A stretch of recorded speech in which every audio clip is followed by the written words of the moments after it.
Hey, what up? Good morning. Happy Friday, everybody. DK Show coming to you from the TDS Sports Talk Studios this morning. A big thanks for making us a part of your starts on this TGIF, whether you're listening on the radio dials of 105.1 FM, 790 AM. Also stream it up online at sportstalk1051.com. Tell your Alexa to say, Yo, Alexa, play WAYY.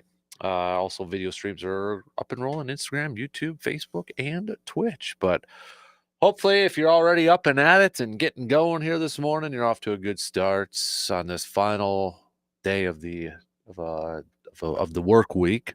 What do we got on our game plan for us this morning? Well, not only is it the final day of this week, but it's the first day of a new half. The second half of the season officially begins tonight for the Milwaukee Brewers. 81 games in, 81 more to go. And the Brewers will be back at home.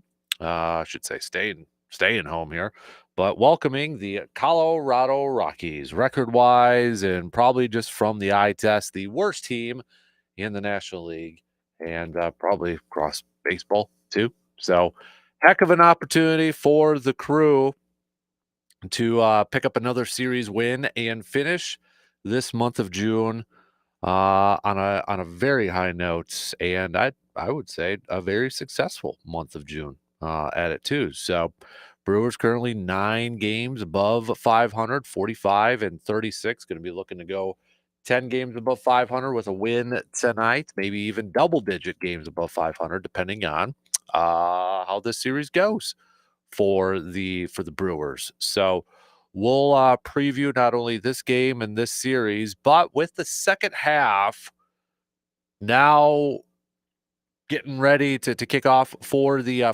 Brewers. What do you think are still some of the biggest question marks surrounding this team, or maybe what's still concerning for you? Is it still probably maybe some of the same questions that we had in the first half of the Brewers, as well as Caleb Durbin and Joey Ortiz have been hitting from the plate as of late? Maybe your confidence in them being consistent hitters from the plate is still one of your biggest question marks. Is it bullpen? Is it Jacob Mizorowski? Can he continue the pace that he's at? Probably not, but do you have any concern about him and his usage, the amount that he's going to be possibly tasked at? Remember, he hasn't gone 100 total innings at any point, and will that be the case this year? Is maybe the question is how do the Brewers manage Mizorowski's innings? Is it center field? Depending on, Garrett Mitchell with that setback. Blake Perkins was just announced yesterday. He has been elevated to AAA, so potentially back there. But we know Blake Perkins, not a power bat, right? So maybe the other part, maybe another question is, all right, what are the moves? Will they make a move before the trade deadline at the end of July? So with all that being said, what are your biggest question marks, biggest concerns for this team as we head into the second half of the season? You want kind of a little, maybe possibly a little bit of a shocking little statistic here. Brewers have the fourth highest run differential in the National League. Now, I'm looking at it right now. In the National League, the Brewers have the fourth highest run differential. The only three teams higher are the current division leaders. Cubs are a plus 100, Dodgers plus 89, Mets plus 65, and then the Brewers are a plus 48. Phillies are plus 37, Padres plus 23. You got the Giants at a plus 34, and the Cardinals at a plus 30, and the Reds at a plus 34. So every team besides the Pirates in the NL Central, all plus at least 30 runs in the run differential. So tonight we're gonna have Jose Quintana on the mound for the Crew. He's gonna be looking for his sixth win on the season, and I think it's fair to say too that this Jose Quintana signing has worked Well, pretty darn well. Pretty darn well for the Brewers this year. I mean, off to that fantastic start to begin the year, short stint on the IL and that, but Jose Quintana, who has been a thorn in the side for the Brewers for many, many years, now on the crew. I mean, how many? I mean, I think for the last few years we always kind of joked he's got to eventually play for the Brewers, for as many times as he's gone up against them and been a thorn in their side. And I think it's maybe surpassed a little bit of the expectations. I don't know, but 5-2 with a 2.98 ERA. And you look at the lineup from the Rockies, maybe there's somebody on this team that could potentially be a trade target for the crew.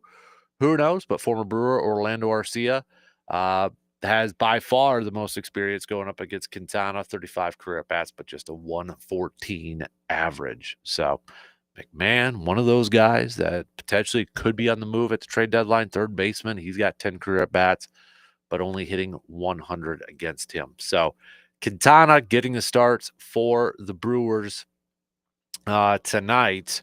Saturday is going to be Quinn Priester. He's also going to be looking for his sixth win of the season. He's 5-2 with 3.68 ERA.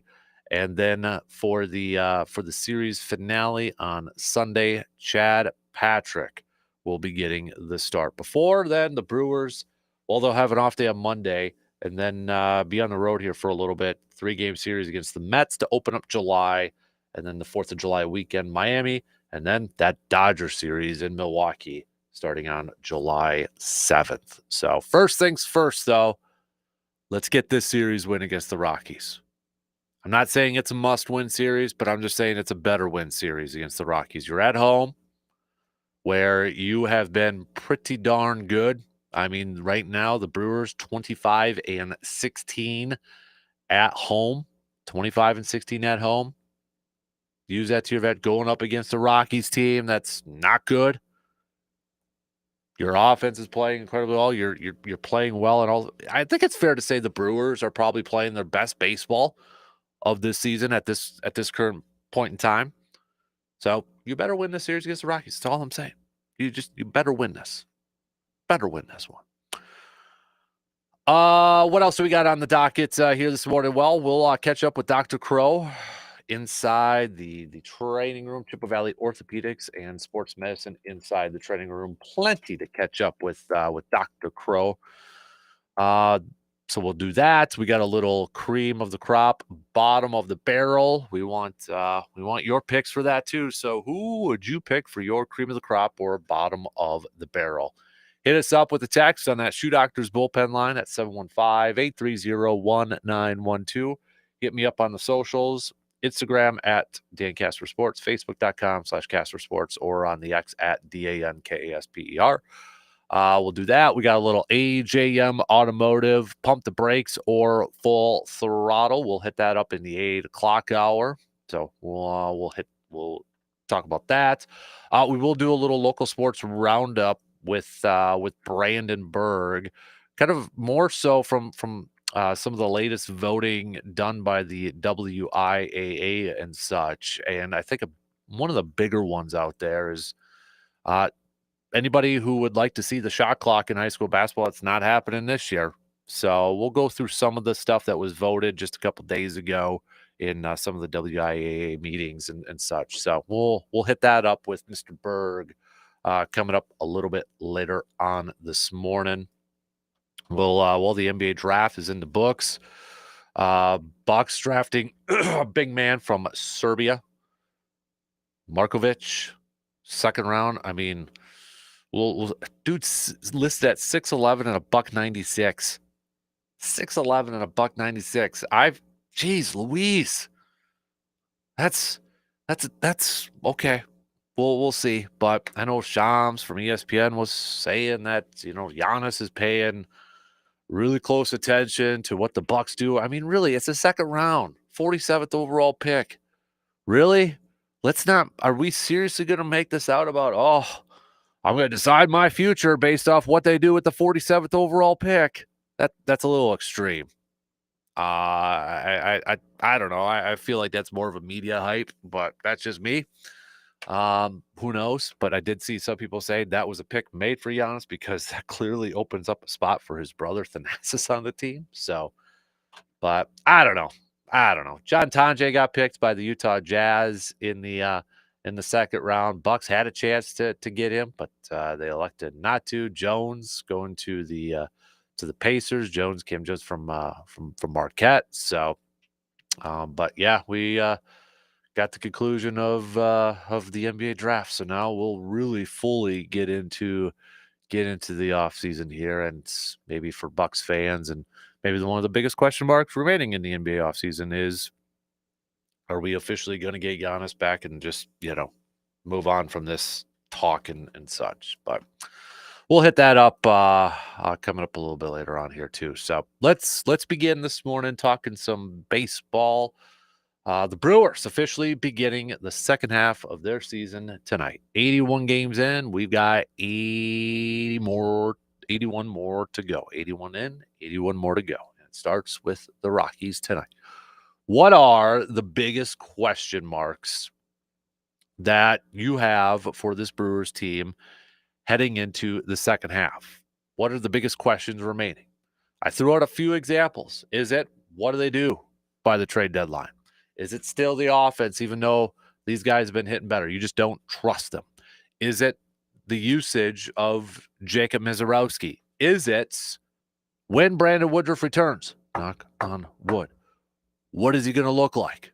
I feel like there's quite a few questions. Let's go through all of them. All right. And then we'll take a look at this series and tonight's game. So we begin talking a little baseball. First up, we'll take our first break, and then the leadoff to get going on this Friday morning. We'll be back after these quick words.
4th of July weekend coming up next weekend. Maybe you've got some camping plans or some backyard barbecues going on.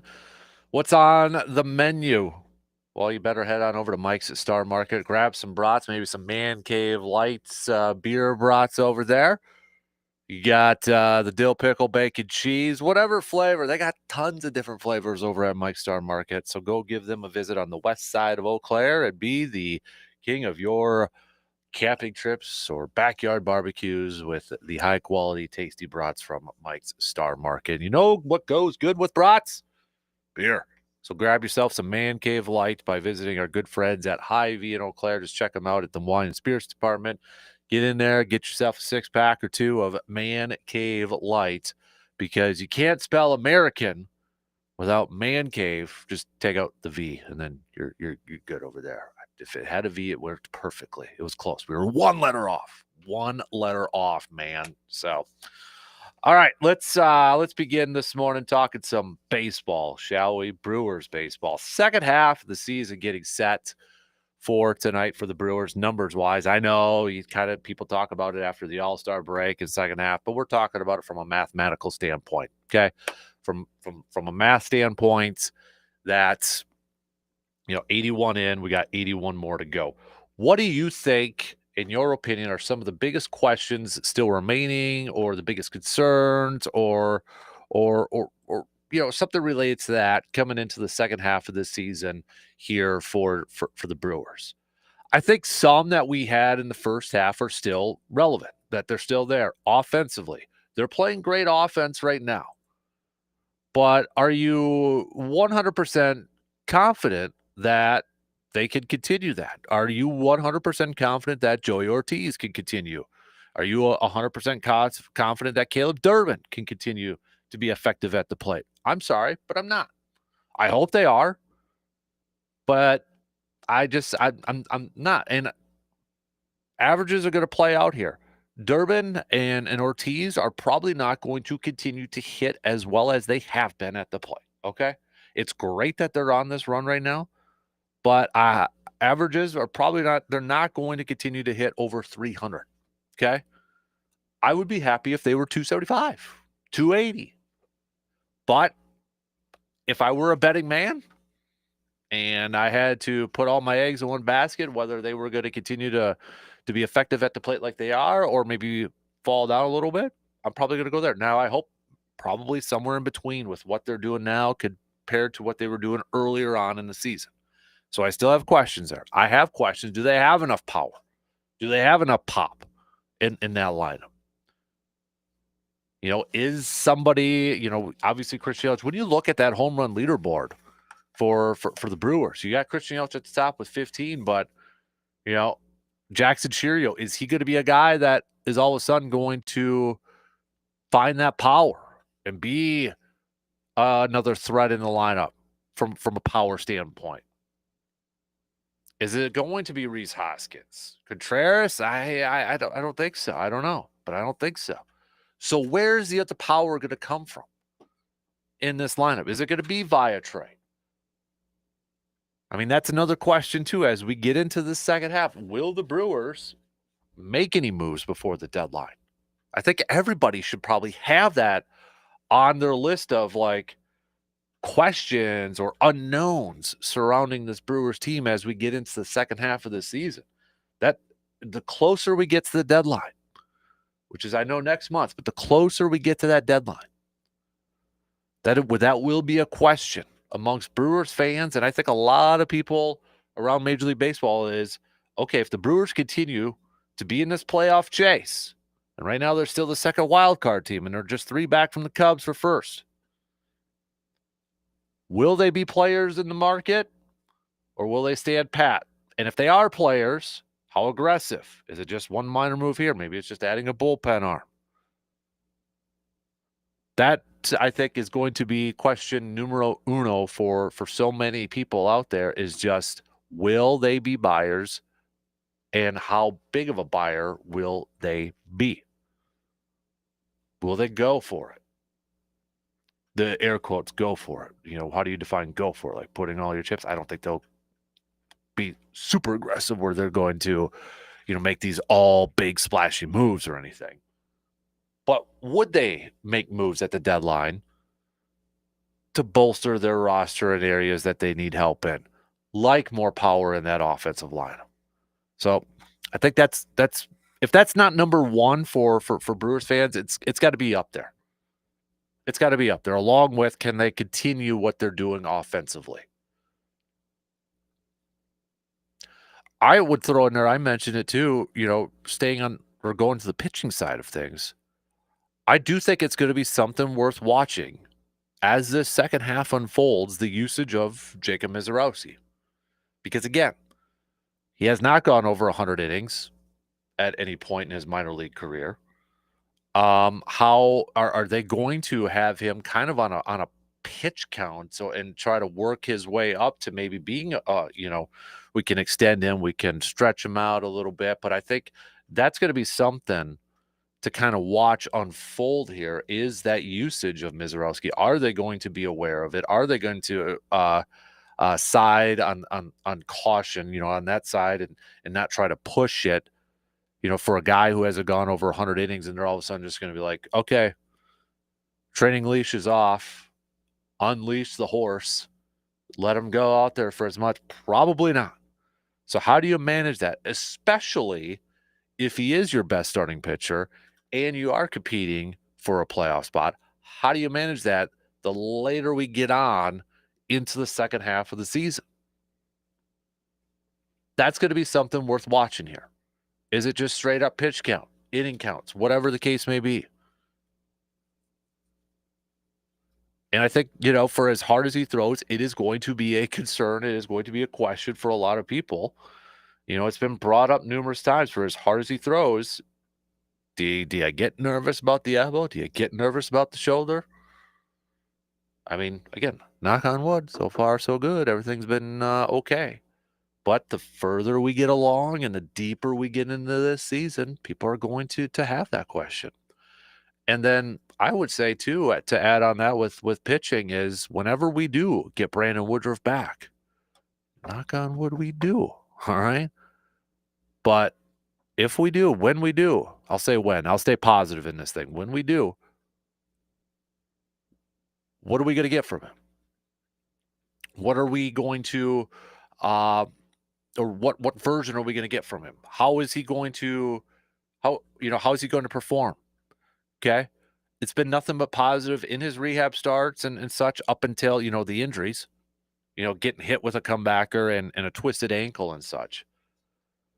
But what version are we going to see from Woodruff? And in that same breath, like kind of with Misiorowski, all right, how long can you stretch him? I got to imagine, in his first couple, maybe few starts when he is out there, that it's going to be a little bit of a pitch count situation. But there is a question that we still don't know. What kind of pitcher is Brandon Woodruff going to be for this team? What kind of pitcher are we going to see from him? And hopefully we'll get to see that soon, right? I mean, I hope we get to see that soon. But I don't know. It's a big unknown at this point. So, some other questions, some other unknowns heading into the second. I would say, how is the outfield going to shape up? Maybe kind of going back to the offensive side of things. But how is the outfield going to shape up? How is is Jackson Cheerio just going to man center field for the majority part of the second half? Is Garrett Mitchell ever going to be back up and healthy for this team? Being a little tongue-in-cheek and sarcastic with this thing, but I mean, this is a guy that right now can't stay healthy. And heading into the season, there was a big spotlight on him. Can he be the guy that helps fill in some of the power left by Willy Adames? I keep bringing it up, but obviously there was national people out there, national baseball people out there that were high on Garrett Mitchell when all the advanced analytics and such when they already named him a top 10 center fielder in Major League Baseball before the season started. And this was the same list that didn't have Bryce Terang as a top 10 second baseman or Sal Frelick as a top 10 right fielder. But Garrett Mitchell was already a top 10 center fielder. We've barely seen the guy. Are we going to see him healthy in the second half? And if we do, can he be a guy that can provide some of that power, some of that pop in that lineup? We've barely seen him this year. And this was a guy before the season started. He was on my list. I know I wasn't the only one, but he was on a lot of people's lists of like, this is a guy that we're going to be paying attention to see if he can help fill the void left by Willy Adames in terms of the offensive department. And we haven't seen that. Okay, Blake Perkins, if he comes back, great glove in center field, but he's not the power guy. He's not going to be a power guy. So you're going to improve defensively by getting Blake Perkins back. And it sounds like he's probably going to be back before Garrett Mitchell now. So you slide Jackson back over to left. You put Blake Perkins probably in center field, and then Sal stays over there at right. Collins probably coming off the bench in that. But right now, I mean, is it that much of a different lineup with Perkins in there and Collins? Maybe not.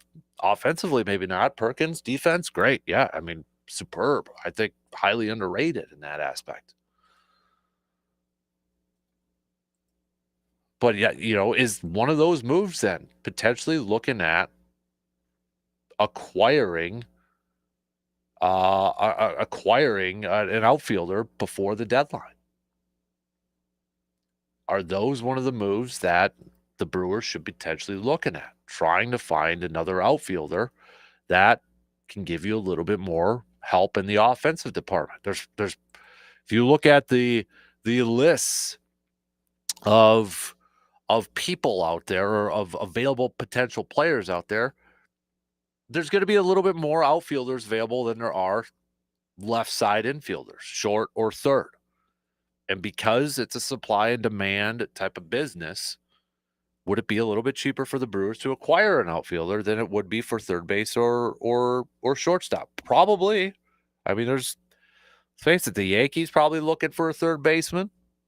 Might be some other teams looking for that too. So they may be willing to spend a little bit more than what the Brewers are willing to spend at this point in time. And I think too, I mean, the list is long. We could come up with a very long list of unknowns and questions heading into the second half, but I would go back to the starting pitching here and just make this note. Can that starting staff continue to play as well as they have in the first half of the season?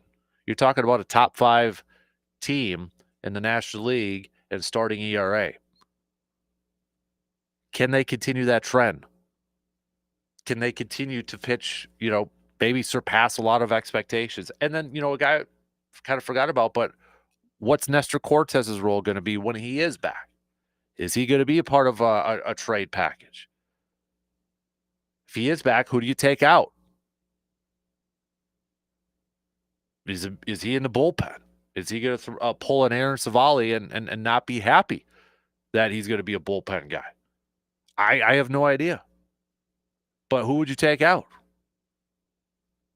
Probably right now, Chad Patrick, but Brandon Woodruff, I would have him and Chad Patrick. Then would you take out Quinn Priester over Nestor Cortez? I don't know. I don't think so. Now, maybe an injury pops up and then, you answer your question there. But if everybody's healthy, what's the role of Nestor Cortez? I think they're kind of in a tough spot here because he has missed so much time and he's supposed to be back around shortly after the All-Star break. But what happens after the All-Star break? Well, it's the trade deadline, so you're probably not going to get a lot in return for Nestor Cortez. But he is a veteran starting pitcher, so maybe somebody would find that valuable and maybe you could get a little bit of a higher return. But what is that role? So a lot of intriguing questions, unknowns surrounding this Brewers team as we head into the second half of this season. I mean, we could come up with a big list. And I'm probably missing a couple of them right now off the top of my head. I know I probably am. Are we going to see, bullpen? I know at times it's been a little nervous at that, but they've had glimpses of some really good performances. Numbers wise, are they up there compared to the last few years of a Brewers bullpen? No, they're not. Maybe that's something that the Brewers will look to add. Everybody seems to add a relief pitcher or a bullpen arm. But there's a lot. And I guess you can view that as maybe as a negative. Like, well, if they're a playoff team and they've got so many different questions, does that mean that they're a really that they're a good team? Yeah. But you can say that for I think a lot of different teams out there too. What would you say is maybe the biggest question, the top question surrounding this Brewers team into the second half? What's that top one? That main question? I think it's between will they make a move at the deadline to bolster their offense? And can the offense continue to play at a high level like they have been? I don't think it's fair to expect or to assume that they're going to play at the same level that they are right now for some of those players like Ortiz and Durbin, but can it be close to that? Can it be better than what it was in the first half of the season? A lot of the questions I think are going to surround the offense. And will they make a move to bolster the offense? And then I would say third, if I were to rank them, I'd throw in Mizorowski and just watching him in the second half, his usage. Is that something that the Brewers are going to be cognizant about and try to manage, even though if he continues to pitch like this, it's going to be very hard not to keep him out there. But are they going to be cognizant about that and be like, we got to keep him on a pitch count because, again, he has not gone over 100 innings at any point in his career. You may not like that excuse. You may not like that reason, but that's a thing. And that's something that the Brewers are going to do. Okay. You may not like that. You may think that's a lame excuse, but it's something that's going to happen. All right, let's take a quick break. We'll talk about tonight's game. Quintana on the mound looking for his sixth win. We'll preview this game and this series coming up after these quick words.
If you're heading out on the road this summer, but you need to get your vehicle ready for those road trips, better make your appointment with our good friends at AJM Automotive in Eau Claire. Whether it's for some brake work, maybe an oil change, maybe some tires, you need some new treads because they're worn out, or maybe you need some engine work. Heck, they work on small engines too. They do it all. Make your appointment today, 715-835-9523. AJM Automotive, located on 1919 Brackett Avenue in Eau Claire.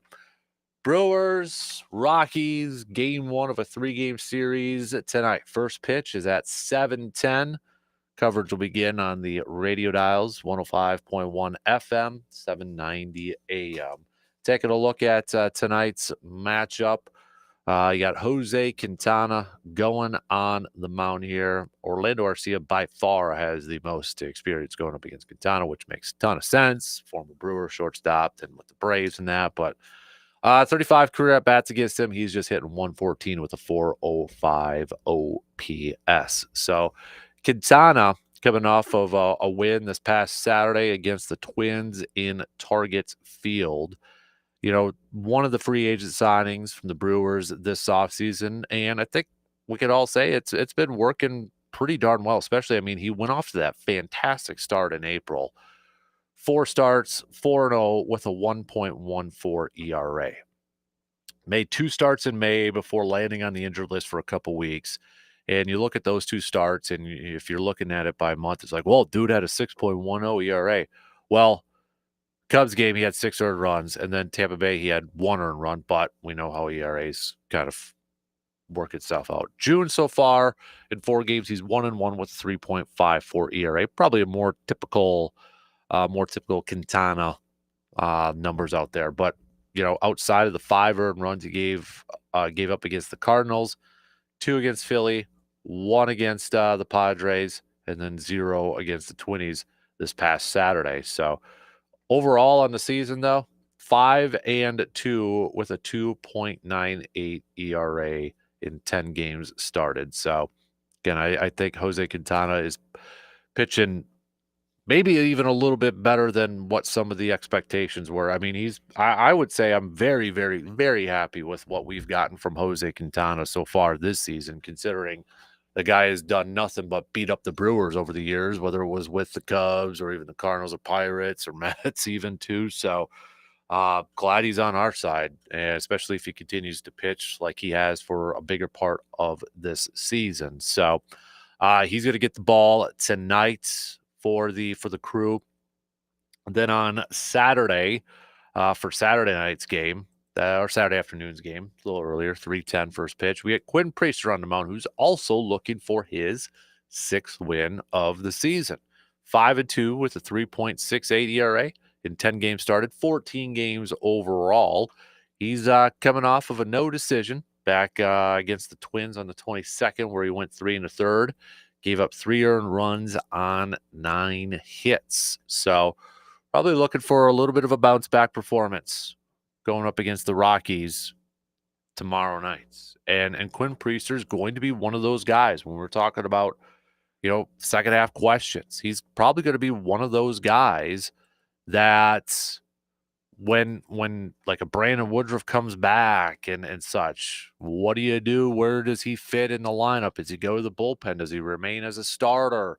You know, do you pair him up with a Brandon Woodruff or somebody else like he has with DL Hall with a piggyback starter and such? So, you know, these next outings starting this weekend are going to be big outings for Quinn Priester to show the team, to show the front office and the coaching staff that he should remain as a starter, as a regular starter in this rotation. And you look at what he has done so far in the month of June, he's been pretty darn solid outside of, you know, that short start against the Twins. In his 4 games, he's been 3-0 with a 2.66 ERA in the month of June. June 4th against Cincinnati, 5 innings, 1 earned run. Atlanta, 6 innings, 1 earned run. St. Louis, 6 innings, 1 earned run.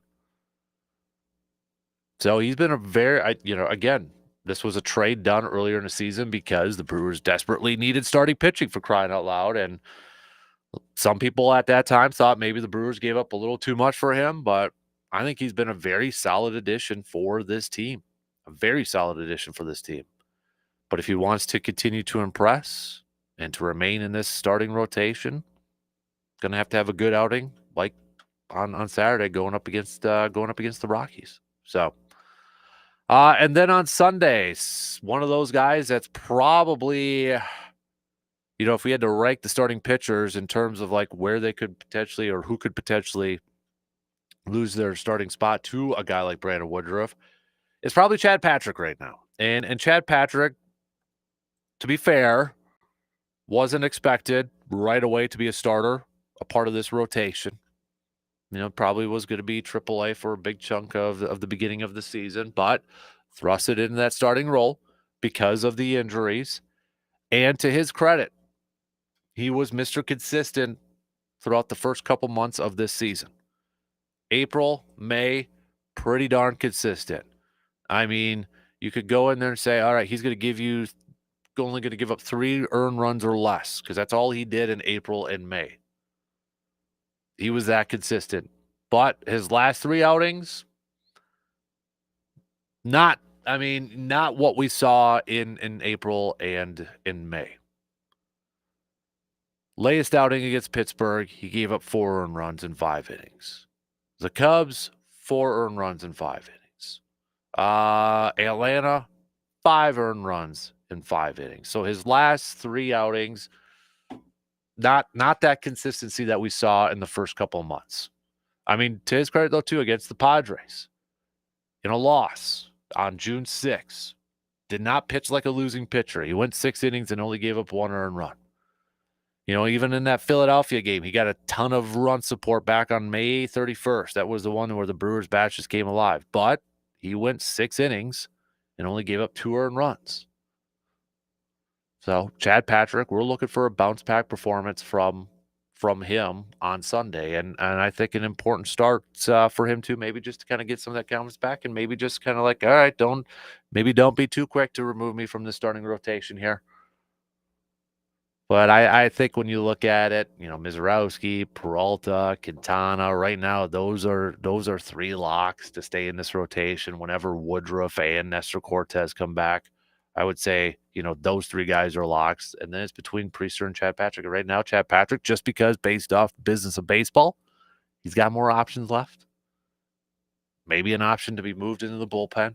Who knows? But you want to see him probably get back to what he was doing. I mean, if we could get back to what he was doing in April, where in 5 games he had a 1.82 ERA, that'd be absolutely fantastic. Absolutely fantastic. So we'll see. But I look at this series against the Rockies for the Brewers not as necessarily a must win. I look at it as you better win. Because you've got, I think we could all agree, the worst team in the National League, probably in Major League Baseball, coming into your park where record-wise you have been a much better team. You're in a rhythm right now on the offensive side. This, and you're in the middle of a playoff hunt. You're right now standings-wise the second wild card team. You're 3 back from the Chicago Cubs for first place in the division. You take advantage of these type of matchups. And you got the Cubs visiting the Astros playoff team in the American League.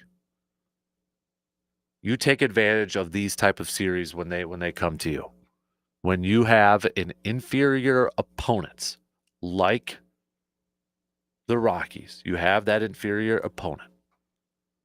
And they're coming to your house and you're playing perhaps the best baseball that you've played at any point this season. You better win games like this. You better at least come away with 2 out of 3. I would prefer a sweep. I think we would all prefer a sweep. But at least 2 out of 3 in this one. At least 2 out of 3. You have to. You just have to. It's not a must win. It's just a you better. I don't know how else to term it. it's a you better series. You better win this series. There's no reason why the Rockies should be coming into your town, into your building, and winning this thing. Just none. That can't happen. Take care of business before you head off on the road. I guess a really good matchup with the Mets to begin next week. It'll be a tough one, but it'll be a good test. You can say what you want about the portion of the schedule here for the Brewers. Well, they got the Twins when they were down and they swept them, Pirates, blah. And then let's say they take it to the Rockies. You're going to have some of the excuse makers. Well, look at who they played in that.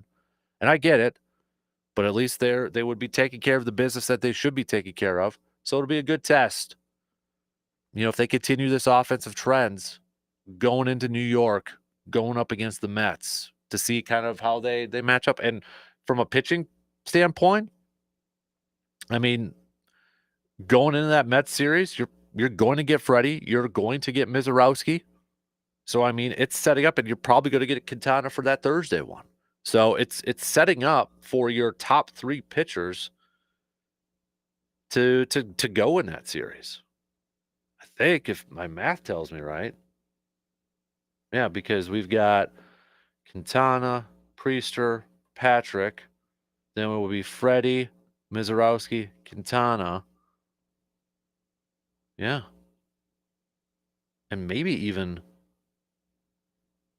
matches up where we do maybe get Miz in the Dodger series. Maybe I missed that yesterday when we were talking a little bit about that. I don't know.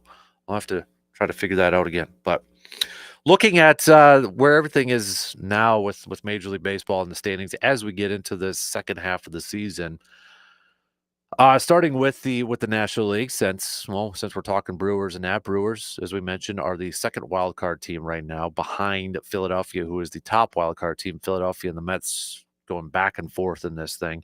Dodgers, the top team in the National League. They're the only team with over 50 wins. They're currently 51 and 31. Cubs sitting there 48 and 33. Mets 48 and 34. Philly 47 and 34. That top wildcard team. Brewers 45 and 36. The second wildcard team. And then the Padres holding on to that third and final wildcard spot. Giants are just a half game out, though. Cardinals are a full game out. They're going up against Cleveland now in Cleveland. And don't snooze on the Reds. This is actually a big series for the Reds, I think, because they're going up against the Padres. And the Reds right now are 2.5 back. So big series for both the Padres and the Reds in this thing. And Diamondbacks kind of quietly lurking in the shallows. Or the shadows. They're just 3 games back from a wild card spot. In the division, in this NL Central, shaping up to be a race to the finish in the second half. You've got the Cubs. The Brewers are 3 back. The Cardinals are 4.5 back. The Reds are 6 back. And just the lowly Pirates, 16.5 games back. Moving to the American League now. The Tigers, the only team above 50 wins. They've got 51, and they're going up against the Twins. This is going to be a tough series for the Twins to try to bounce back and maybe get back into this playoff chase here. Astros, 48 wins, and we mentioned it already, but Astros, Cubs this series or this weekend, maybe an opportunity here if the Astros help out the Brewers a little bit. If they can take it to the Cubbies, maybe an opportunity for the Brewers to inch a little bit closer to the Cubs. Astros 48 and 33. You got the Yankees sitting there at 46 and 34. Your wild card teams, Tampa Bay, 7 and 3 in their last 10. They've been playing incredible baseball. Toronto, the second wild card team as well. And then you got Seattle holding on to that final one, but Cleveland's just a half game back. So again, big weekend series with Cleveland and the Cardinals.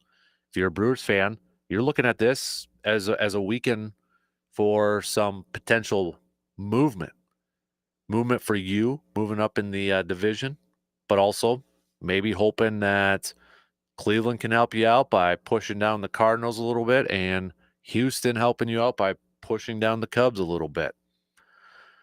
And then you got the Angels just 1 game back. They're at 500. They're 7 and 3 in their last 10. So they're just one game out from a wild card spot. Rangers sitting there at 1.5 back, and then Boston's 2, Minnesota's 2.5, Kansas City 3.5 back. But a big weekend. There's some intriguing matchups here for kind of kicking off the second half. The Royals taking on the Dodgers, and then as we mentioned, Minnesota's got to visit Detroit too. So, that's going to be a tough one. But that's kind of where things stand right now in Major League Baseball. All right, shot clock's going to cut me off. We're going to kick off the next hour talking with our doc, Dr. Austin Croce of Valley Orthopedics and Sports Medicine, for a little inside the training room. Plenty of stuff to catch up with him.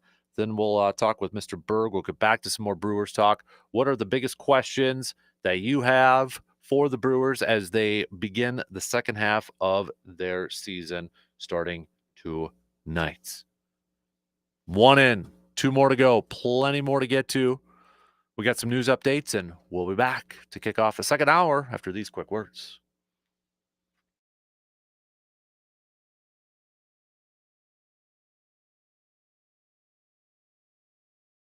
WAYY Eau Claire, W286CK Eau Claire, Sports Talk 105.1 and 790 AM. From the 715 Newsroom, it's your news done differently with Morgan McCarthy. Well, good morning. Here's what we're learning today. We'll start locally and with an update following this case. This week, they have preliminary hearings set for July 8th for 2 Eau Claire men in custody and facing charges of sexually assaulting a child. Police say they arrested 54-year-old James Barbie and his neighbor, 82-year-old Robert Karstensen. And the two are accused of sexually assaulting several victims over the course of multiple years. Karstensen currently being held on $1 million cash bond. Barbie's bond set at $250,000 cash. Again, those preliminary hearings coming up July 8th. Well, demolition has begun as the Blue Golds look to go green. The building that holds Brewer Hall, Zorin Arena, and the theater on campus at UW Eau Claire are all being demolished. Work has begun to tear down the nearly 84,000 square foot building and then turn that into green space. They'll have some pedestrian walkways and things like that there as well. As the demolishing of a piece of history reminds us, change is the only constant. Zorin Arena opened in 1952 and was just the second permanent building on campus, along with Schofield Hall. Well, we go to Chippewa, where those compliance checks are a much different story than last year, and health officials are concerned. Those recent tobacco compliance checks were conducted by the Chippewa County Department of Public Health and revealed an increase in tobacco and nicotine product sales to minors in 2025, which is a reversal from the prior year, when Chippewa County reported 0 illegal sales during youth compliance checks that were conducted through the Wisconsin WINS program. You can find updates online, as Grace Bandiri, the Drug Free Communities Project coordinator, said that the increase in illegal sales is alarming. 715newsroom.com for full details. And if you're picking out fruit or planning the menu for the 4th of July celebrations next week, don't forget the pineapple. Just be careful how much you eat because, it can be hard on the mouth. From cocktails to pizza, we don't judge. Today, we're celebrating the fruit that's actually a berry from South America. It was Hawaii that grew them on the large scale back in the 1800s. They're a symbol of hospitality and considered good luck to give one. It's the main ingredient in a pina colada and countless other tropical beverages. Martha Stewart says pick one that feels heavy and smells sweet, because pineapples are ripe when they're picked. I'm Bree Tennis. That's exactly how Kasper describes himself on his personal bio. Feels heavy and smells sweet. For Sports Talk 105.1, I'm Morgan McCarthy. Cloud cover remains in place this morning as we are kicking off our Friday with areas of drizzle and fog, and that is leading to reduced visibility in spots, so you do want to keep that in mind for the commute. As for today, we are looking at mostly cloudy skies, some drizzle lingering early, a high in the mid-70s. Tonight, partly cloudy, a low of 57. Otherwise, over the weekend, temperatures in the 80s as shower and storm chances return. On 13 First Alert, meteorologist Derek Dahlman. When you switch to Progressive and bundle your home and auto, you could save hundreds, and that's a surprising amount of money. Whoa, that's like farmer's market money. That's like give me a gallon of that locally sourced raw honey money. That's certified organic heirloom tomatoes in every imaginable color except red money. That's let's get 2 pounds of pink oyster mushrooms money. I'm not even sure I like pink oyster mushrooms. Guess it's time to find out, because you could save hundreds when you switch to Progressive and bundle. Then the world is your pink oyster mushroom. Progressive Casualty Insurance Company, affiliates, and other insurers. Not available in all states. Rapid radios are instant push-to-talk walkie-talkies offering national LTE coverage. For a limited time, go to rapidradios.com now for 60% off and free UPS shipping. Add code radio and get an extra 5% off. Ladies and gentlemen, sports aficionados and armchair quarterbacks, welcome to the Dan Kasper Show, where sports passion meets expert analysis. Dan's encyclopedic knowledge and infectious passion for all things sports is both impressive and sad. I have many leather-bound books. So get ready to laugh, cheer, and maybe even facepalm a few times. At no point in your rambling, incoherent response were you even close to anything that could be considered a rational thought. It's the Dan Kasper Show.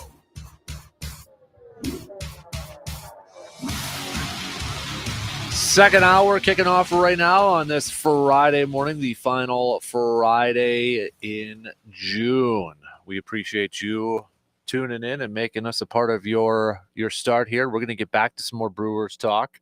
Also, we've got an AJM Automotive Pump the Brakes Full Throttle, cream of the crop, bottom of the barrel too. So we'll hit that all up coming up here in just a little bit. We kick off this hour though, like we do every Friday morning, talking with our doc. Is the button going to work for me? Come on, where's the intro? Oh, the intro. Here we go. There we go. Paging Dr. Crow. Breaking down the latest in sports injuries. It's time for Inside the Training Room with Dr. Crow. On the Dan Kasper Show. He is Dr. Austin Crow, Chippewa Valley Orthopedics and Sports Medicine and expert Northern Pike fisherman too, Dr. Crow. So man of many hats. There you go. How you doing, sir? I'm doing great. Attaboy. Hey, catching up, another Achilles injury, Tyrese Halliburton. I mean, I don't know, maybe it's just as simple as anybody wearing number 0 in the NBA is probably going to tear their Achilles with Dame and Tatum and now Tyrese Halliburton and such. I don't know. But the question I wanted to ask you is, so Tyrese before that was dealing with a calf issue, right? I mean, he was dealing with a calf strain and such, and we know KD, when he tore his Achilles, was dealing with a calf strain and such. Do you feel like at some point now, since we're having these examples of players who are dealing with calf strains but still playing, and now they're tearing their Achilles, can you see a scenario where teams are going to be like, okay, you got a calf strain? Nope, we're not going to push it because we've seen too many examples of people tearing their Achilles, and that's just not worth it. I mean, I think perhaps. I mean, the challenging thing is, generally speaking, even though it's part of the same unit, the calf, when we talk about a calf strain, usually we're referring to the muscle belly up top or maybe the musculotendinous junction. So very common injuries. An Achilles rupture is obviously the end that becomes a tendon and inserts down in the calcaneus or the heel bone. So they're all part of the same thing, but it's a different area. Clearly, there's some length there. I mean, it's not a traditional thing that we're taught where it's like, look, if you see a calf strain, get ready because the Achilles is going to blow. It's nothing like that. But then again, I mean, where there's smoke, there's fire. When you see it time and again, you start saying, is there some kind of, are they favoring things? Are they doing something differently? Is it part of the treatment process that puts them at higher risk? It's hard to say. It does seem in the last year or 2 years, there's just been an absolute rash of, I mean, not just NBA, I mean, NFL between Cousins and Rodgers. And I mean, it does seem like it's just like, wow, there's been a lot of Achilles. Perhaps it's also because these are some of the biggest names in the sports, right? I mean, these aren't the bench players. These aren't the role players. These are like the stars in the team that we're seeing these injuries on. So it draws more attention. So, but they're certain, I can promise you teams are certainly going to be looking at ways to mitigate that. So that'll be in conjunction with their strength conditioning programs. It'll be in conjunction with their healthcare providers. So athletic trainers, physicians, top to bottom, it's going to be like, all right, what can we do to help prevent this? And so classically, when people do rupture a tendon, there is some level of injury or damage going on in the tendon that results in the rupture. So it's kind of a prodromal scenario where they have some level of tendinopathy, meaning kind of a sick tendon. So what are things that you can do? Well, I mean, stretching, appropriate conditioning, those are things that can help decrease that, but it'll never take the risk to zero. But yeah, I can tell you, I'm sure a lot of NBA teams are going to look at that and really pay close attention. I mean, shoot, maybe they'll start doing like prophylactic MRIs on people's Achilles and say, hey, like, how does your Achilles look? And judge, I mean, based on that, I don't know. I mean, But when you see guys like this go down, I mean, that single-handedly can ruin a franchise's season, right? So it's big. It's a big deal. Yeah, I'm glad you mentioned the conditioning part of it because I know Dan Patrick had Dr. Mark on the other day talking about Achilles, and a line that he said that I thought was kind of interesting. Well, first he talked about, and this is something you've talked about quite a bit, the combination of having bigger, stronger, more explosive athletes combined with someone that isn't conditioning their muscles and tendons all the time is having a bad effect. And that last part was that kind of stood out to me. Someone that isn't conditioning their muscles and tendons all the time. I mean, is it would you agree with that kind of assessment so that maybe it's a lot of these athletes aren't conditioning those tendons and muscles? I mean, I think there has to be some element to that. I mean, clearly they're working their bodies. I mean, there's a reason that they're, what they are. And so when you look at the overall forces that they're putting on, again, the bigger, faster, stronger is an element, that's for sure, right? I mean, these guys are so big, so fast, so strong. I mean, it's just simple, like, good old physics, like the Newton forces, right? So if you're bigger and you're stronger, more force goes through the tendon. Along with that, it's not like your Achilles gets a lot bigger. So there's part of that. The second part, to answer your question, there is something else that must be going along with it. So whether it's a lack of like doing appropriate stretching, or perhaps, I mean, I think it's probably more so that they're not doing the appropriate rest cycles as well, where these guys are always pushing their bodies. It's just setting up basically like an overused tendinopathy of the Achilles, and then there it goes. So it is multifactorial. So dependent on one thing, I think is a fool's errand. But I do think if we look at it, there's probably some things that stand out. To me, the biggest ones are, again, these guys are, I mean, unequivocally bigger, faster, and stronger. I mean, it's fact, right? I mean, you look at the sheer size and speed. That is a fact.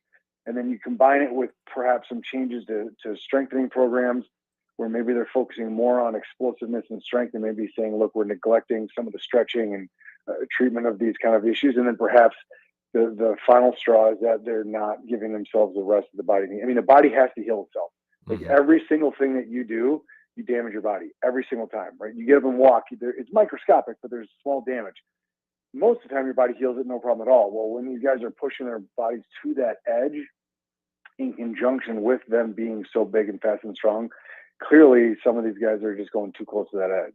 Are we going to see a trend again in hyperbolic chambers then, kind of like TO back in the day with some of this? Who knows? Who knows? I mean, maybe there's going to be a study that shows that these guys who have tendon problems, I mean, I doubt it would be just like across the board, but maybe guys who do have a little bit of issues, that it's something that borderline push it. I mean, we do use hyperbaric oxygen chambers in people who have like vascular disease, so they aren't getting enough oxygen to tissues. So people who have like vascular disease, diabetics, there are some wound care centers that use those, and they've been shown to be effective in those situations. The question is someone who actually is healthy, is the issue a lack of oxygen or not? Who knows? Maybe, though, that'll be something that could push the needle just a little bit and increase the healing just a little bit, because these guys are looking for the smallest edges. So who knows? Maybe something like that will be shown to be effective. This might be kind of an awkward question, but in terms of like, because I think the two biggest injuries we've talked about over the years have been Achilles and ACL injuries, or maybe the most popular ones that we've talked about. Is there one that has a more difficult rehab plan or more difficult to come back from? Yeah, I mean, they're different. I would say ACLs probably get closer to 100% in the short term. But if you look at long-term damage to the joint, ACL injuries do have some damage that occurs that you're just always at a higher risk for further problems down the road. Achilles, not so much. But some guys with major tendon injuries, so whether it's quad, patellar, Achilles, they may not get all that strength and explosiveness back. So I think in different ways, they're each have their own drawbacks and positives. So a lot of guys with ACLs are coming back and getting so close to 100%. Now with that, the knee has ACL tears are not just that. I mean, that knee can take meniscal injuries, and then of course the kiss of death is real significant cartilage injuries. The nice thing about Achilles is like you blow your Achilles, it's generally just that. It's not like your Achilles plus, whereas ACLs can be. So I mean, I guess personally I'd probably rather tear my Achilles, But maybe they do lose a little explosiveness. We do see that sometimes. So neither's good. Yeah, Let's yeah, put it no that kidding. way. Is it so like is it kind of crazy? And then like I go back to the TO ankle injury, like where he broke it and all that. Is it Mhm. not common to tear your Achilles? Because I would think like if you have your ankle flat in that, would that tear the Achilles, or is that kind of completely a different operation? It is completely different. Yeah, I mean, but you can get some additional injuries with those. With an ankle fracture, for example, you can sustain cartilage injuries and other things. Well, but Achilles usually are just like if your Achilles goes, it's just the Achilles. That's kind of how that one tends to work. Gotcha. We did have, we were talking about Jacob Mizorowski again yesterday with a lot of people, and then we had somebody Mhm. say, anybody else concerned? I think it was Timmy said, anybody else concerned how long it will be before Mizorowski's elbow explodes? I mean, this is a guy who, you know, throwing over 100 miles per hour, I think 19 times in that Mhm. game on Wednesday. He's 6'7", I think a buck 90 if he's soaking wet and such. So I mean, he's not the biggest built guy over there, but I mean, Mhm. is that definitely? I know we kind of touched on it a little bit earlier, so I don't know if you had a chance to see his pitching motion and such. It seems like he uses a lot of his lower body, but Mhm. is that a concern with consistently? You're talking about 20 times a game, chucking that ball over 100 miles per hour. I got to imagine there's a concern for that elbow. I mean, 100%. No matter if you're using good form or not, at the end of the day, enough energy is transmitted from whether it's through your legs or your arm. I mean, it has to ultimately go through that elbow. It has to. I mean, in order to throw the ball. So even if it's your legs helping to drive it, you are applying force through that elbow. And to throw at that velocity, now obviously he's although skinny, I mean he's a relatively tall guy, right? So I think that helps you just with longer levers. But yeah, I mean anyone who throws that velocity, you have to say, all right, they've already proven themselves to get to that point. So he's made it thus far without any significant elbow injuries, at least to my knowledge. So that proves he's able to do it. And some guys, I mean, think of like Nolan Ryan. That guy was just throwing heat his whole career and just never had problems. And then you have guys who, just injury after injury. So, is there a concern? I absolutely say there's a concern, but just like we were talking about teams investing a lot in like prevention of injuries, I can promise you the Brewers training staff and medical staff are doing everything in their power to be like, all right, what can we do to keep this elbow, shoulder healthy? Pitching coach is going to continue to work on form to make sure that you're decreasing strain on the elbow and shoulder. But when you look again, just at the end of the day, just to that, bigger, faster, stronger in pitching, it's throwing the ball harder with more rotation. I mean, there are forces that are happening that just, the human body hasn't evolved radically in 50 years, but the pitching has, right? So those injuries, it's a risk. So again, would I say he's for sure? No, not at all.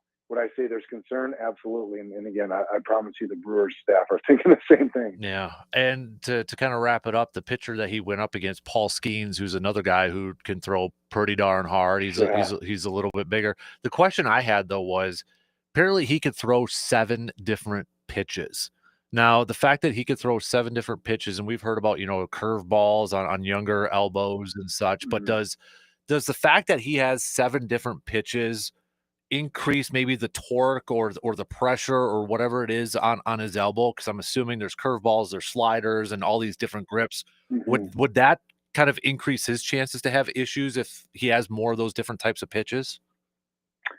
I mean, I don't. I think at that level, not as much. I think in younger pitchers, there's some little more concern about that. But I think if you look at a professional pitcher like this, I would say the biggest concern generally is going to be, truthfully, just really hard fastballs where you're just putting maximum velocity, which in order to do that, you have to put maximum torque through your elbow and shoulder. So I think, frankly, having more off-speed pitches might actually be protective, but I don't think that's been proven in any way. That's just kind of my hunch.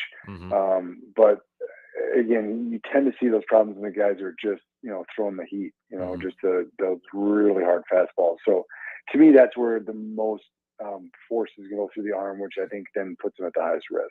Gotcha. He's Dr. Austin Crow, Chippewa Valley Orthopedics and Sports Medicine. Dude, appreciate the time as always. We're off next Friday because it's 4th of July. So you enjoy 4th of July with the family and such, and we'll catch up with you soon, okay?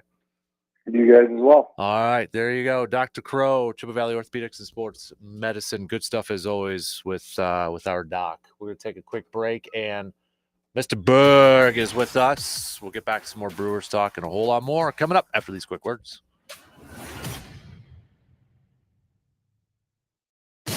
You're listening to the Dan Kasper Show.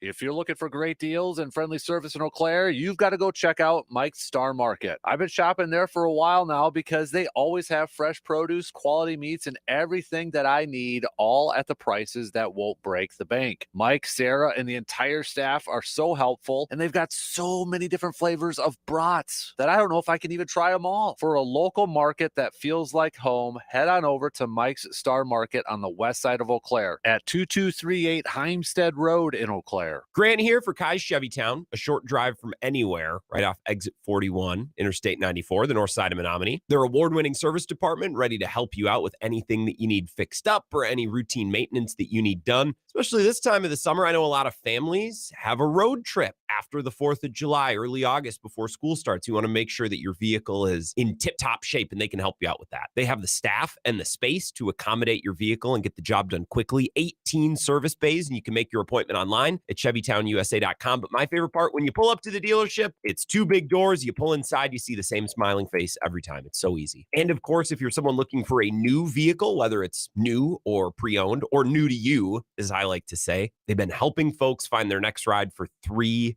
generations. They set me up with my Malibu last September. The process was unbelievable, so I can't recommend them enough. Go online to start the buying process or to schedule service. ChevyTownUSA.com. Be wise, see Kai's for the best buys. The big focus in America today is on your health, and more people are looking beyond pills and steroids and surgery. Hi, John Murphy here for QC Kinetics. At QC Kinetics, they've been on the cutting edge of this medical revolution since 2018. Using regenerative medicine, they have helped tens of thousands of people get lasting joint pain relief using natural treatments that harness your body's own healing power. The truth is, regenerative medicine used to be an alternative treatment, but now it's mainstream, and QC Kinetics is the nation's leader. Their well-respected protocols include potent and powerful cellular-level treatments to revitalize and restore damaged joint tissue. They're not masking the pain. They're going after the very source of it. Yes, you can say goodbye to that chronic pain and live your best life. Learn more about this revolutionary treatment and get a free consultation. Call QC Kinetics now, 715-443-4440, 715-443-4440. That's 715-443-4440. If you love to travel, Capital One has a rewards credit card that's perfect for you. With the Capital One Venture X card, you earn unlimited double miles on everything you buy. Plus, you get premium benefits at a collection of luxury hotels when you book on Capital One Travel. And with Venture X, you get access to over 1,000 airport lounges worldwide. Open up a world of travel possibilities with the Capital One Venture X card. What's in your wallet? Terms apply. Lounge access is subject to change. See CapitalOne.com for details. Broadcasting live from the TDS Sports Talk 105.1 studios, it's the Dan Kasper Show.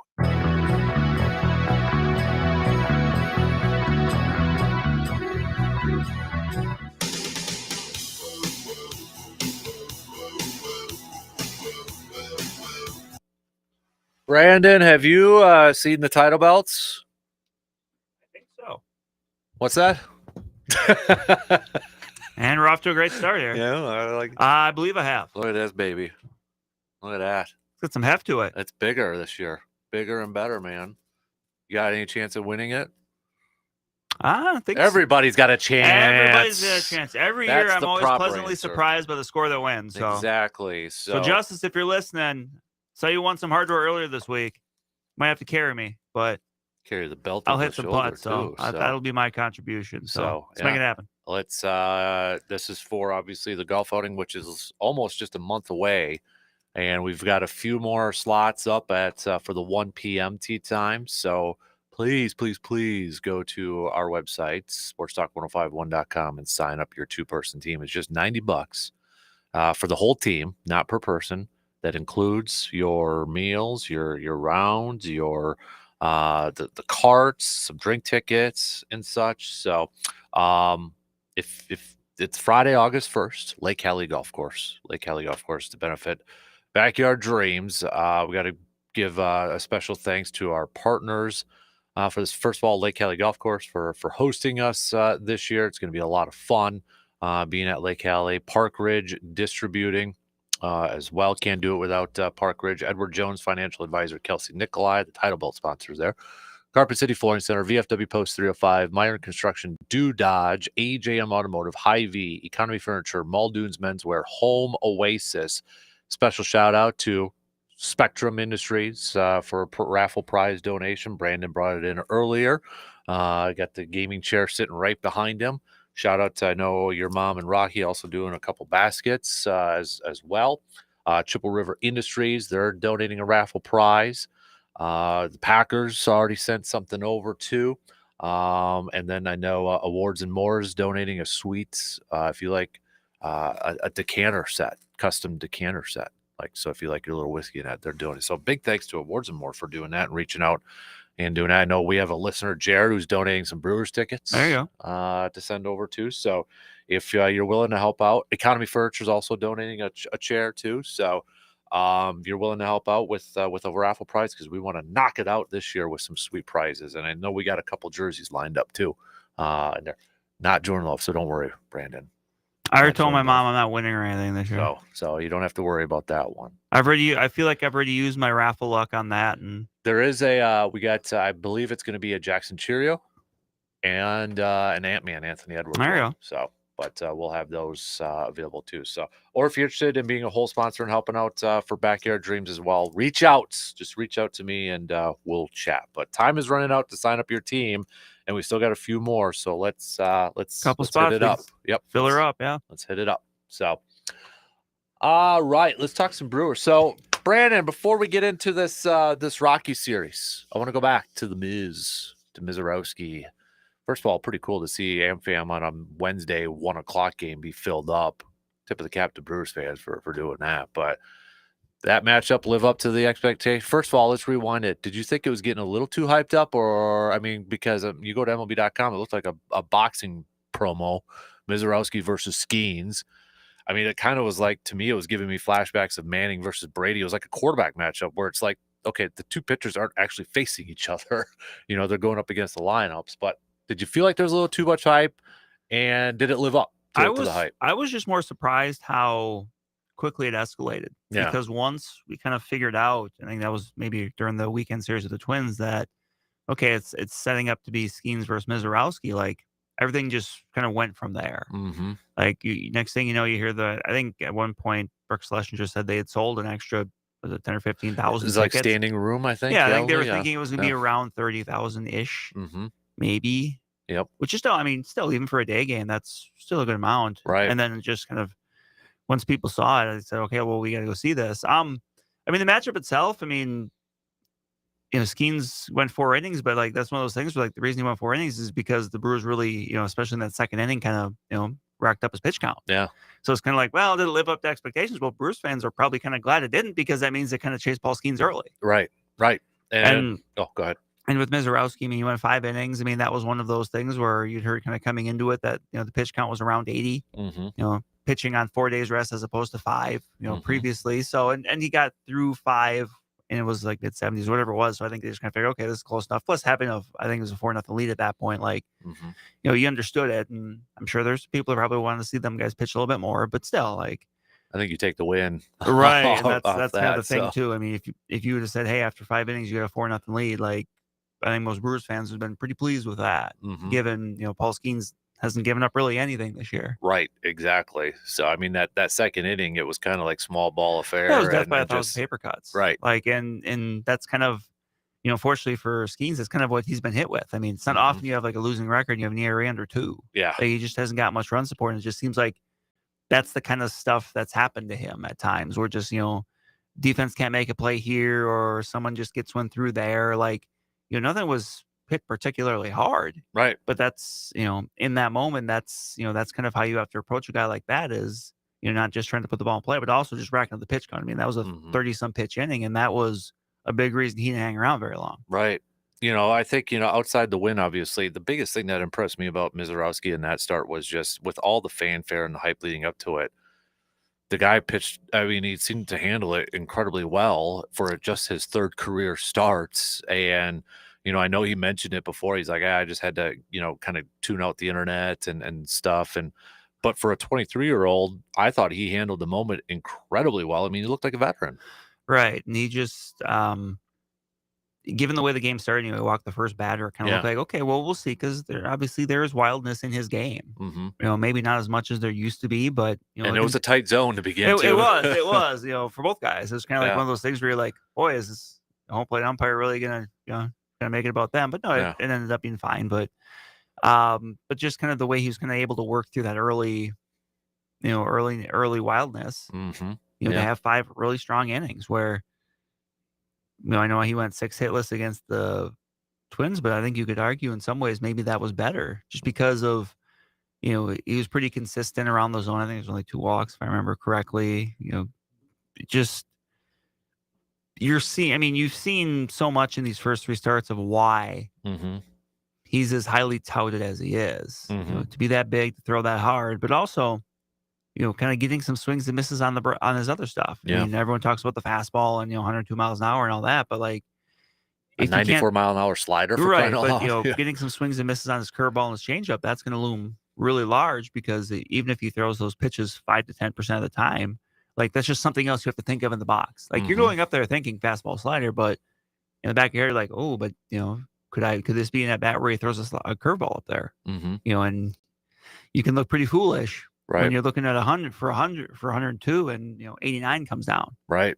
Yeah. So, but with Miz, maybe I'm over exaggerating this a little bit, but I think it's something now as we approach the second half of the season.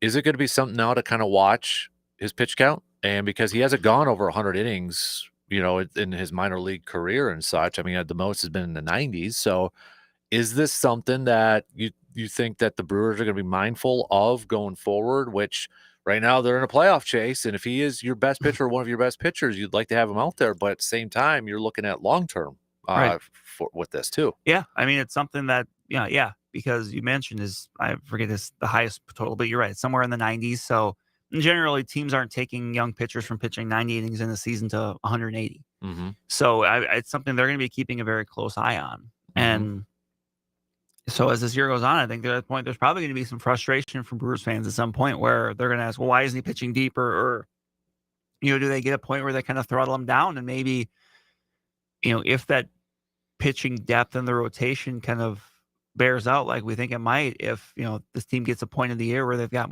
they've got their starters all healthy at the same time. Right. That, do they move him to the bullpen? But more so just out of kind of necessity of knowing like he's a big league pitcher. We want him in the big league staff, but like pitching 2 or 3 innings a week as opposed to, making 1 or 2 starts, like might be a better way to limit the innings. Yeah, but you forecasted it right there. There's going to be fans that are not going to be happy about 100%. that. Yeah. But that's just kind of the reality of where we're at. Right. Like that's how they're going to approach this. They're not going to go out there and have him suddenly throw 180 innings and throw double more than any innings he's thrown as a professional. Would you? Yeah.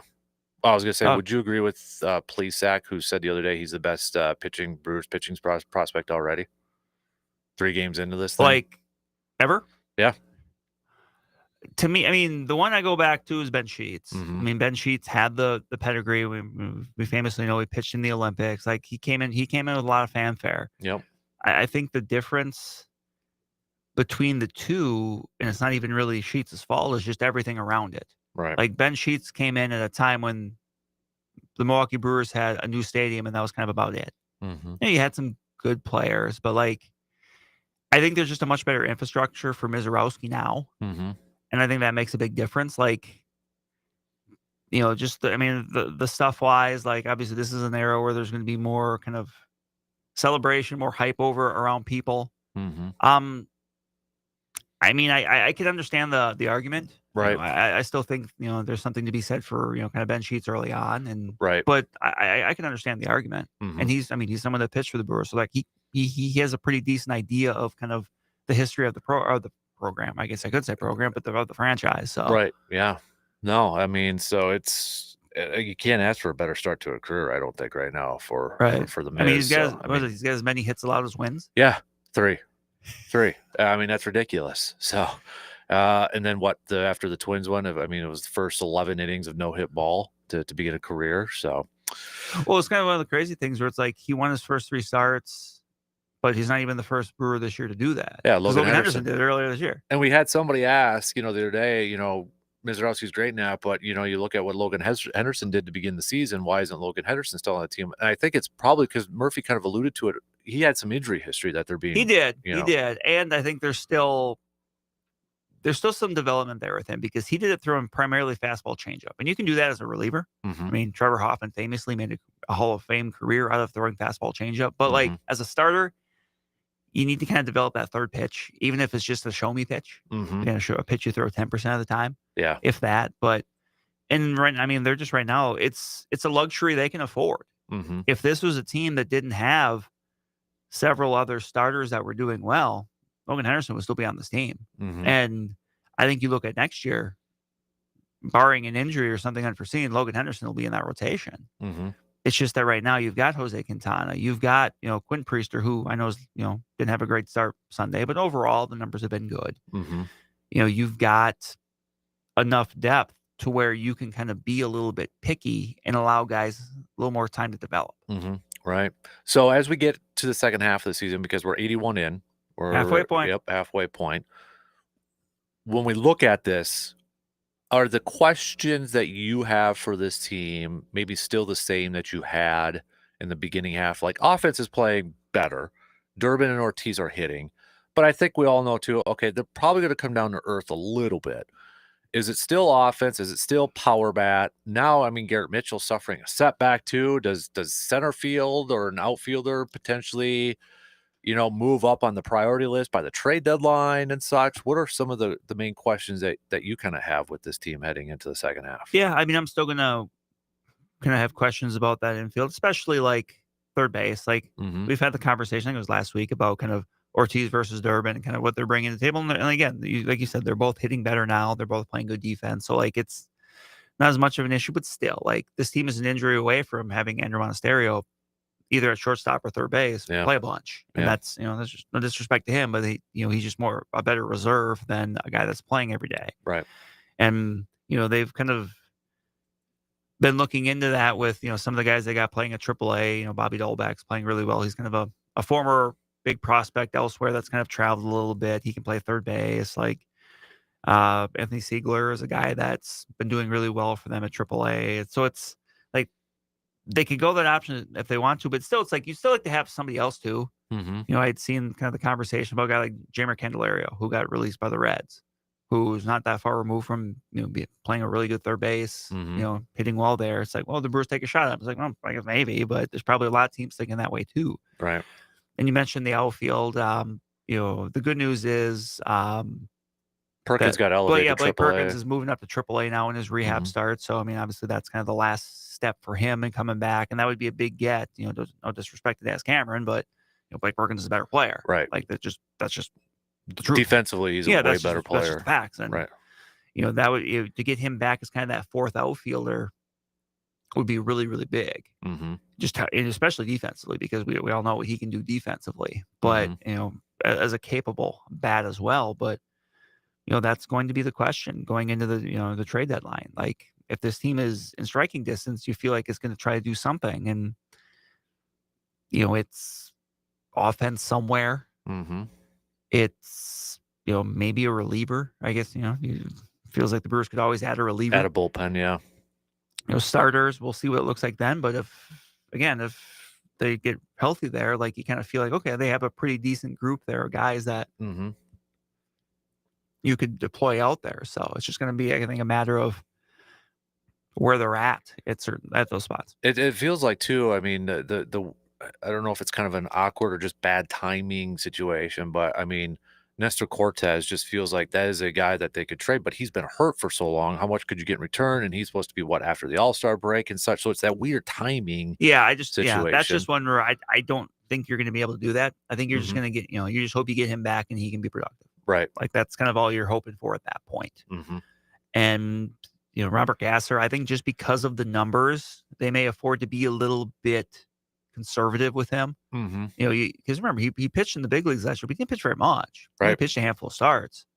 So he's a guy that maybe you use this year because you have the depth as, okay, we're going to ramp you up slow, but we're going to make sure you're pitching in AAA by the end of the year.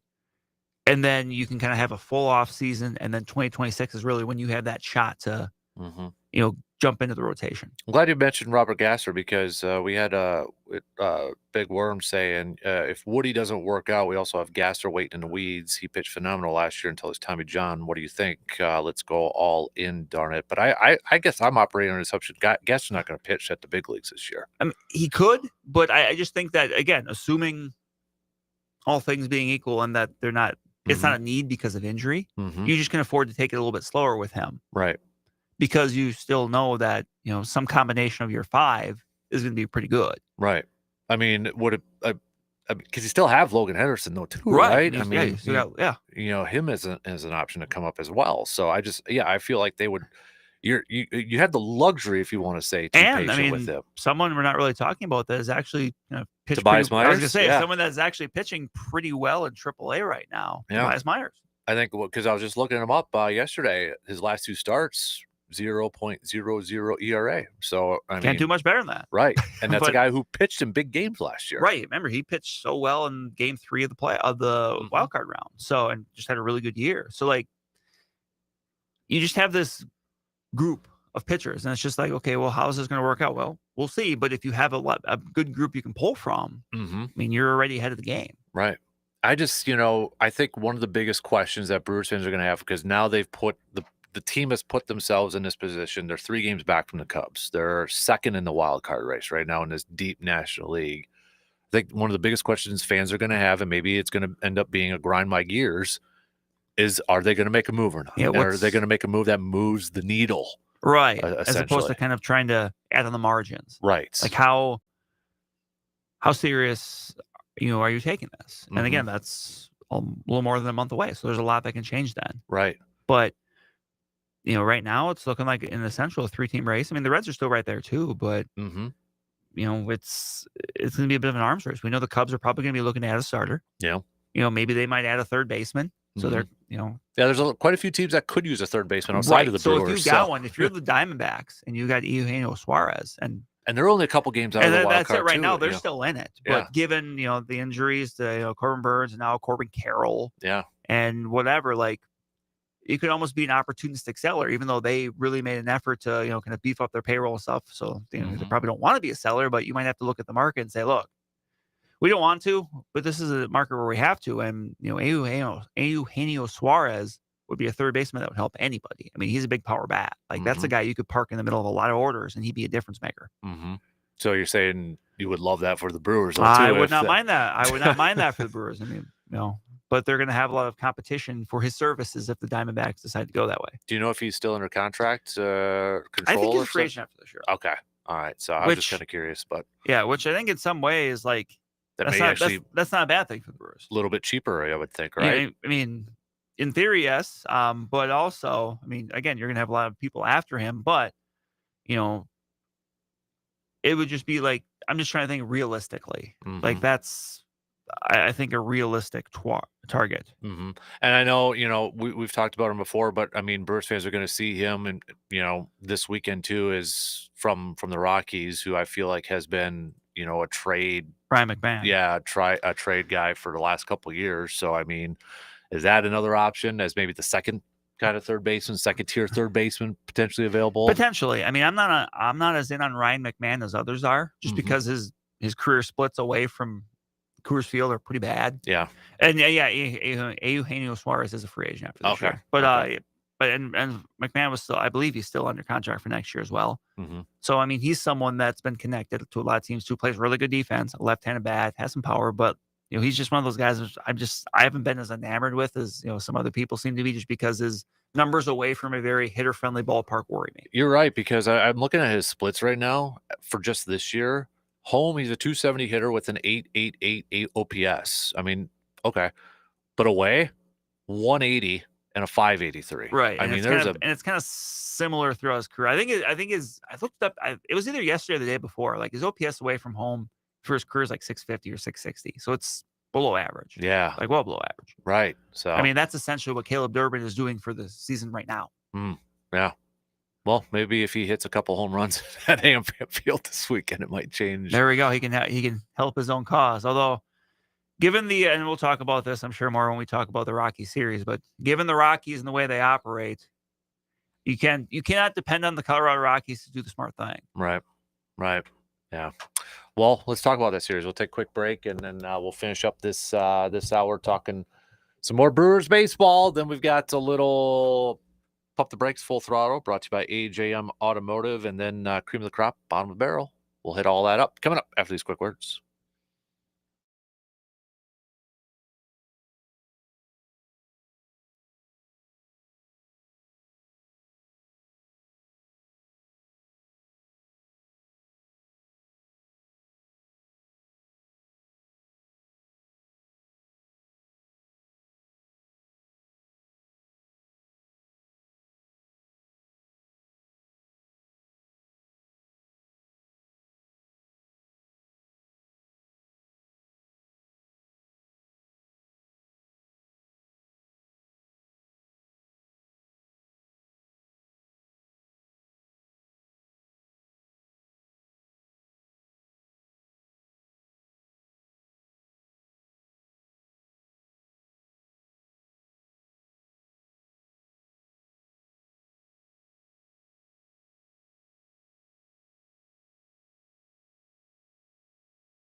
Reminder, this Sunday at VFW Post 305, it's Yappy Hour from 3 p.m. to 5 p.m. at the VFW Post 305. Bring the pups on over for this event at the back at the back patio, that gorgeous patio with that awesome view of the river. $20 per person. Dogs are free. Includes a couple drinks, an appetizer platter, and a free homemade dog treat for the pup. Just please bring an unused donation for the Eau Claire County Humane Association, such as blankets, dog or cat food, toys. Just no rawhides, please. Again, this is coming up this Sunday, 3 to 5 p.m., VFW Post 305. And then if you don't have any 4th of July plans, you can head on over to the party in the pavilion at VFW Post 305. Party starts at 4 p.m. with Hannah Storm taking the stage. And party starts at 4 p.m., then Hannah Storm takes the stage at 5 p.m. They'll be featuring some drink specials as well as flip-flop chicken. No, what you keep laughing at the Hannah Storm? It's not that Hannah Storm. It's not that Hannah Storm, but I'm sure Hannah Storm is great. Yes. So, but that's on the 4th of July. If you don't have any plans, that's already a week from today. Man, it's just flying on by, dude. Holy cow! So then it's like less than 2 weeks from now is my birthday. So I hope you got something special planned for me, Brandon. I do. Good. I'm glad. You better. So, Brewers, Rockies. By the way, Brandon, I would like to go back to the tape from last Friday's show when you said you were going to get a hold of me at the game on Saturday, and I bought a beer for you, and I had to drink it because you never got a hold of me. So I'm sure you were crushed. I was. Actually, I was on the same side of the field as you. Yeah. So, dude, it was hot. It was hot. We had a walking little up breeze, steps. but yeah. But that was the first time I ever been to Target Field, so it was really cool. It was really cool. So, but did you go to Canterbury? No, the horse racing was canceled because of the weather. Because of the weather? Okay. So I didn't even think of we that. found part, other though. activities to do, but it was still a fun day. Mm-hmm. Yeah, that was a bit of a bummer, but understood. It wasn't surprising. Mm-hmm. Yeah, I didn't even think of that, but yep. So, but Brewers, Rockies, I call this series, Brandon, you better win series. Not a must win, but a you better win. Rockies stink. They're coming to your town. You're playing really good ball. There's no reason you shouldn't at least win 2 out of 3 in this series. Right. I think that's the place you start. I mean, it's kind of a similar thing with the Pirates. Yeah. And obviously, after Monday, I think it was like, uh-oh. And then, I know. I was thankfully, worried. they came back to take 2 or 3. But, right. And with this Rocky series, I mean, the 3 pitchers the Rockies will be throwing, like, pretty sure that those are all 3 pitchers that pitched when they've been there a long time. Yeah. Kyle Freeland tonight, Antonio Sensatella tomorrow, Germán Marquez Sunday. Like I want to double check this because I'm pretty sure all 3 of them pitched for the Rockies in 2018 when they played in the NLDS. Oh, no kidding. Like those guys, I believe they've all been there a long time. Okay. And I'm gonna double check this because it's just a stupid thing that'll bother me. But I mean, those are veterans. Like especially the last 2 aren't pitching particularly well, so you kind of hope. They got to be like some of the longest tenured Rockies, I would imagine, too. The thing about the Rockies, too, is with that ownership group, like, they will kind of hold on to some guys, even if those guys aren't necessarily good anymore. Mm-hmm. They just, I mean, with that ownership group, it's one of those things where it's like, obviously we can be frustrated with Mark Anasio and stuff and rightfully call him to task for things, but it's one of those things where there's just so many other owners that are worse. Yeah. That he's almost better just by the process of elimination. Mm-hmm. Yeah. But, I mean, for crying out loud, I know he's been banged up and such too, but it's like Chris Bryant, it's like you don't hear about him anymore. That's a sunk cost at this point. And I was right. All 3 of them pitched. And they actually, Marquez and Freeland were 2 of their most valuable pitchers in 2018 when they lost to the Brewers in the wild card round. Interesting. And Sensatella was there too. So interesting. Good nugget. So, but yeah, I mean, you look at it's Quintana, you look at quick back type of game here, but I mean I look at this like you better at least take 2 out of 3. And honestly I like the way this sets up for the rotation for this series because I also like the way it sets up for the Mets series because you're going to get Peralta, Mizorowski, and Quintana. And those are right now if you were saying like okay which 3 Brewers pitchers do you want to pitch in a pretty important series, mm-hmm. and that's just an important series because obviously the Mets are a really good team playing really well, but like it would probably be those 3 guys. Right. So I'm trying to do my math, and at least 2 of those 3 would play in the Dodgers series then too. I think so. I mean, looking ahead at the and I just had it up at like ESPN's kind of their probable pitching schedule. Mm-hmm. I thought it was like for that Dodgers series, which is a week from Monday, right? Would be Mizorowski, Quintana, Priester, right? Yeah, because Peralta would get the final game against Miami. Yeah, so unless they, I don't think they would. I don't think they would. Yeah. I mean, it's a little bit tougher when you don't got an off day in there to work with. Like, Mm-hmm. it's weird because the Brewers have 2 off days around this Rocky series. They're off yesterday and they're off Monday. Yeah. And then they're not off again until after the Dodgers series on July 10th. Yep. And then it's the All-Star break. And then, yeah. So it's always interesting how days off and stuff work for, for over the course of a year. How you can go like 2 or 3 weeks without having one, and then you'll have like two in like 5 days. Well, then it's the really kind of, I don't know if we want to call it like a weird one, but to look far ahead, September, like Labor Day, they play the Phillies on Monday, off day, then they play the Phillies again.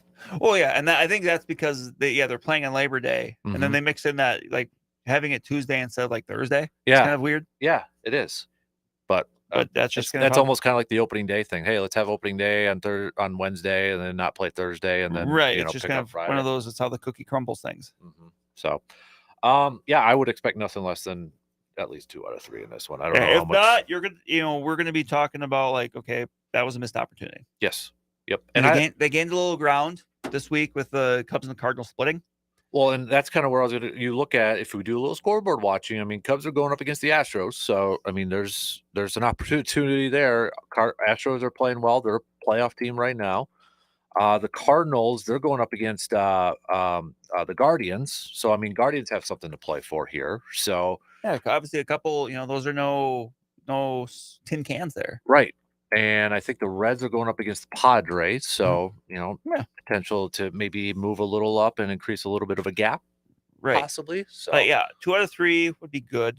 Sweep would be nice, but that's playing the averages a little bit, right? So. And I mean, that's not easy to do, no matter how poor another team might be playing. It's baseball. You never know, right? So yeah, I look at this as a potential. We call it moving day, to use a little golf term.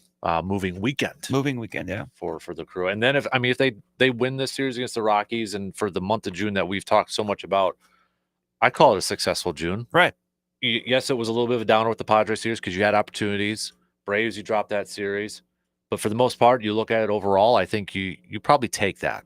Right. When you would count the Phillies series, I know it's just one game in June, but still count the Phillies series in there. I think that would be a very successful, and considering not just from a win standpoint, but the way their offense played in the month of June too. I mean, I would call it a successful month for sure.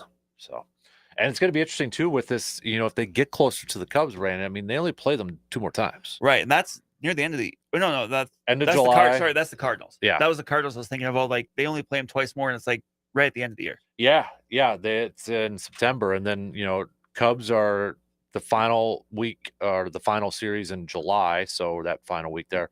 And then it's the 5 games in 4 days in August. Right. And the interesting thing with the Cardinals, I believe like 3 of their last 4 series, like 9 of their last 12 are against the Cubs and the Brewers. Ooh, okay. So if they're if they're still lingering at that point, obviously they're going to have that opportunity to kind of make moves. Mm-hmm.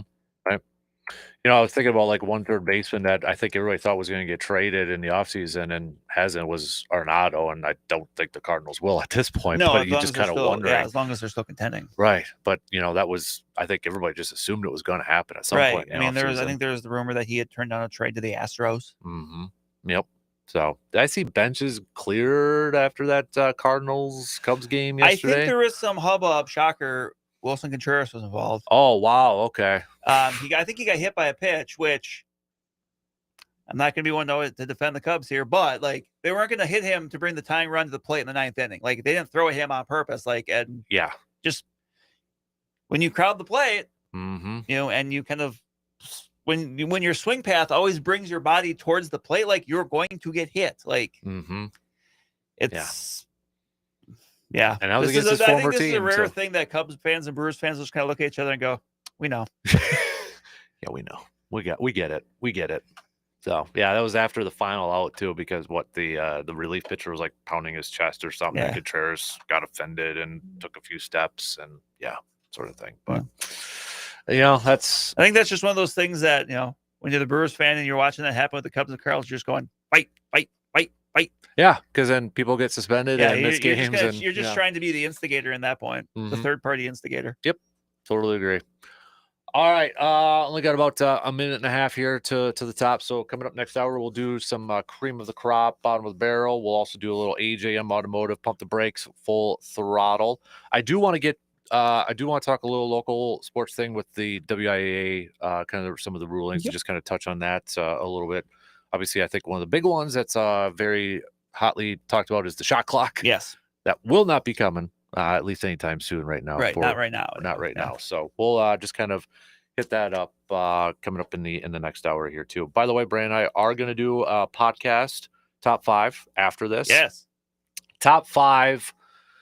I want to say role players? Because that's how I define it too, but it doesn't necessarily have to be. Right. But like we're just basically we're talking about like top 5 players from teams you like that were like players you really like, but they weren't necessarily like the stars. Yeah. And kind of the baseline way I kind of set up with Dan was like, there's no all-stars and no pro bowlers in there. There's no all-conference players. Right. But there were players that you really liked that were good. Yep. But they just weren't like, for me, like for Bruce, like I'm not going to have a Brian Braun or a Christian Yelich or a Ricky Weeks or a Prince Fielder because all those guys were all-stars or better. Yes, exactly. So that'll be coming up after we shut off the mics for the live show, and then we'll record it right away. So then Brandon and I have a road trip we got to do. So. Apparently so. So, all right. Look at this. It's timed out perfectly now. There you go. Because the clock works because I fixed it. Yeah, thank you. Thank you for that. For contributing something. Yay. All right, 2 in and 1 more to go. We got some news updates, and we'll be back to kick off the final hour after these quick words.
Final hour kicking off right now on this Friday morning. Hopefully you're all off to an absolutely fantastic start and getting ready for another weekend here as we wrap up the month of June. We're going to do a little AJM Automotive Pump the Brakes Full Throttle coming up here in just a little bit. So also a little cream of the crop and bottom of the barrel. Before we get to that, just kind of a, I guess, call it a little bit of a shorter local sports roundup brought to you by Carpet City Flooring Center, just because we had some voting from the WIAA, and so these were just, let me see if I can explain this right, and you can kind of tell me, voting to see if they were going to move on to the next level Pretty of voting. much, pretty much, yeah. Nothing, yeah. And obviously, the thing you alluded to earlier was the shot clock, right? And then that's been a point of contention amongst people. There's people on both sides, and actually last winter I did a story about this. I talked to a bunch of basketball coaches about it, and yeah, you have teams that are very much in the pro, they want a shot clock camp. There's teams that don't. Mhm. It's just, there's different reasons. Like, the people that are in favor of it think that it just helps the game. Obviously, it speeds up the game. It kind of rewards good defense because you only have a certain amount of time to get shot off, that kind of thing. Like, it's more similar to what you see other states around us have it. Yep. Obviously, if you're going to go play in college, they have it. Like, yep. People against it, have said, like, they don't like how it changes the game, but also the fact that for smaller schools, it's an added expense. I mean, there are smaller schools that are kind of battling a little bit just to have enough people to operate the scoreboard and the desk and stuff like that. And that's another person that you have to train and do, and then the cost of getting a shot clock. So it's just, you have both ends of it, and it's something that was voted down by the committee. Like, and it sounds like it's got a fair amount, a good amount of backing just in general from coaches. Not everybody, but a fair amount. But it hasn't gotten to that point where it's being voted upon by that. Okay. All right. So it's still kind of in the hopper. Gotcha. I think it will happen. Yeah. It's just, it's not happening right now. Got it. Also, there was a couple other ones I'm seeing with basketball. What did it say? Proposals that would have released playoff seeds brackets a week later, expanded the state tournaments, were not approved by the advisory council. Now, the bigger one, I mean, usually the state tournament or the postseason pairings are released like a week and a half before. So like the Sunday, like 9 or 10 days before, whatever it is, like that weekend before. And they wanted to go a little bit later, just so I think the thought process behind that is you have a little bit more of a sample size that goes into the numbers that, because remember, basketball is automatically seeded. Right. So maybe just another week of, okay, well, maybe another couple games on the resume maybe helps a little bit of a more complete seeding process as far as like who's seeded where. And as far as the doubling of the state tournament goes, that's, and it's actually something where because right now you have 4 teams in 5 different divisions, so 20 total teams. They actually wanted to bump it up to 8 per. And that's actually a little bit more in line with what you see in other states. Like, I didn't know this, but like Wisconsin does have fewer teams that reach state than compared to like Illinois or Minnesota. Okay. The issue that you would run into that with there is obviously you're going to have to start the state tournament earlier, maybe on a Wednesday, and actually you're going to have it at different sites, probably in Madison. Oh, I see. Yeah. Not all those games are going to be able to be at the Kohl Center just because obviously you only have a certain amount of games you can play at one time. Right. So, there's some moving parts there. And then you're kind of talking about the idea of, media coverage and stuff like that for it, because you've got, you might have some people that are, covering and they're playing 2 different games at once or whatever. But like, it's another thing that was just kind of, I believe that was the first year that was really proposed. Okay. So it's something, you might see back in future years, just maybe kind of tweaked a little bit. Maybe more research and talking to kind of figure maybe it out. Maybe a way that's a little bit, more appealing, I guess. But, that's, the other one, because I know, wrestling, I thought this was one that, kind of popped up and it was interesting. This was approved tournament proposal.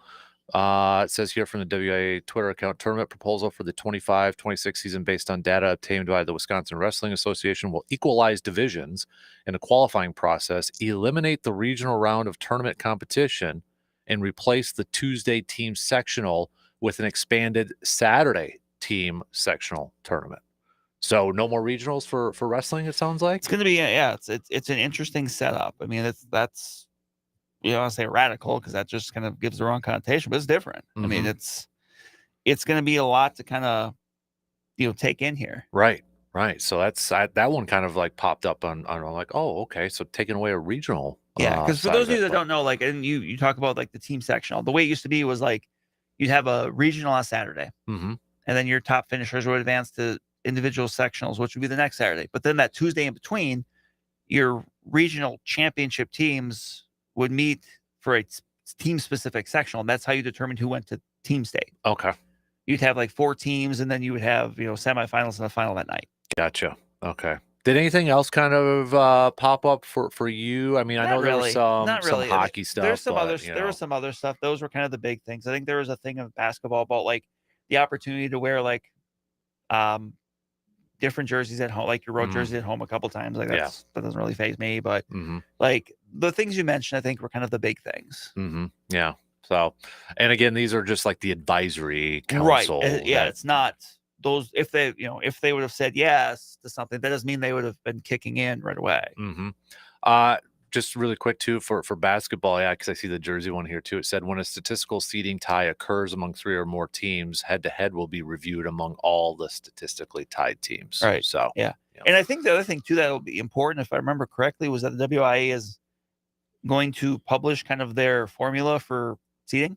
oh, okay, If I remember correctly. I thought okay, I'd seen discussion about that. And if so, I think that's a good thing, because that's kind of, certainly the seedings had been a point of contention, and it's kind of it was kind of frustrating for coaches and fans when you see, okay, well, our team is this instead of that, but you really don't know why. right, They would kind of say, well, these are the things we factor, but they didn't say how much certain things were weighted.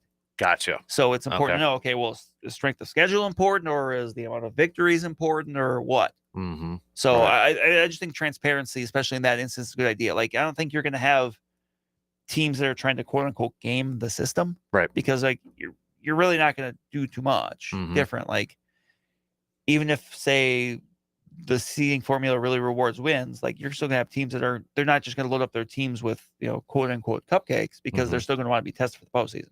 Now it seems like, was this mostly for just the winter sports that they were talking Yes. about? Okay, Yeah, yeah, because it looked like all winter sports yeah. on there. So, all right, and then just for scheduling wise, we got the Express. They're going to be at home 2 days in a row. They've been rained out, Right. so Apparently, Mother Nature does not want them to play the loggers. exactly. So, looking at the schedule, they're in Duluth today, but then home on Saturday, in Duluth on Sunday, home against Duluth on Monday, and that's where they're going to be home for a while Yeah, you next got week. hey, So, looks like the weather's supposed to be better here in the coming days. yep. So, plenty of In opportunities. the next week, obviously, the next Friday, the annual 4th of July home game. Yep. A lot of opportunities to get out and see the Express with what looks like it should be some pretty nice weather. Exactly. I won't blame you, if it's 95 degrees and hot, but like, it's supposed to be pretty nice here this next week. Plus, once we get beyond this little bit of rain here. Right. Also, this weekend, the Chippewa Falls Post 77 Senior Legion team hosting their annual home tourney at Kasper Park. So they're there. Eau Claire's there. I think Wausau's there. You got some. That's usually a big tournament. Yeah, there's isn't some it? pretty heavy hitters there for that. So if you want a chance to get out and watch some Legion baseball this weekend, that's going to be the place to go today, tomorrow, Sunday. And next weekend is the CRBL All-Star game. Yep, that will be a week from Sunday. That's at Kasper Park as well. Tilden Tigers are hosting that. So, okay. You want to go out to see that as well. I mean, and then, of course, on the 4th of July, if you want to go to the Express game in the evening, you can. But during the day, you'll also have the annual Chippewa Falls versus Eau Claire Legion games. That'll be at Carson Park. I believe it's 11 a.m. for 17U, 1 p.m. for 19U. So, a lot of baseball. You can make a day of it of baseball at Carson Park if you want to, and you'll see some really good baseball. So, well, 4th of July and baseball go it together. Kind of goes together, doesn't it? Yep, it does. All right, let's tell you what. Let's regroup, take a break, and then we'll do our cream of the crop and bottom of the barrel, and then our AJM Automotive pump the brakes, full throttle. So, quick break. We'll be back after these few words.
All right, let's jump right into it. Let's kick it off.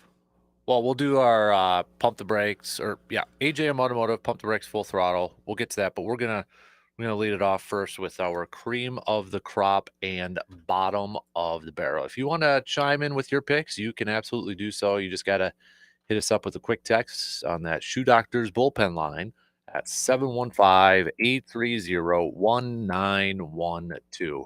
All right, I'll play it up. Where'd it go? There we go. Oh, I think my touchscreen's not working anymore. I don't know what that is, but Windows 95 crashing on you?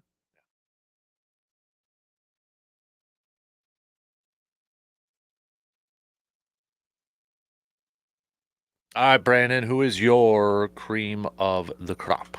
I feel like I might know what you're going to go with, so I'm not going to double dip. Maybe not, given that look. Yeah, I don't think so. I just assumed yours was going to be Jacob Mizrowski. I thought about it, but it Okay. wasn't full on. So Okay. All right, Brandon. So I'm not going to do that. Okay. So you can do it. All right. I'll go with a different brewer. I'll go Joey Ortiz.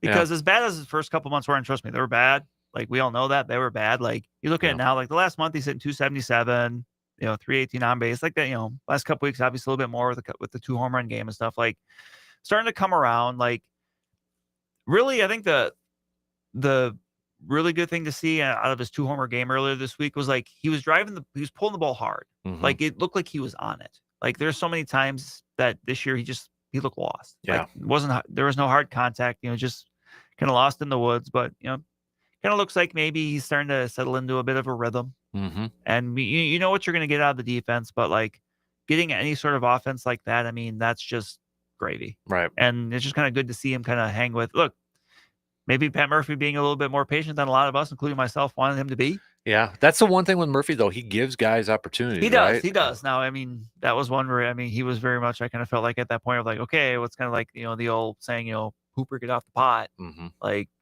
yeah. But it seems like it's starting to pay off. So good on him. Mm-hmm.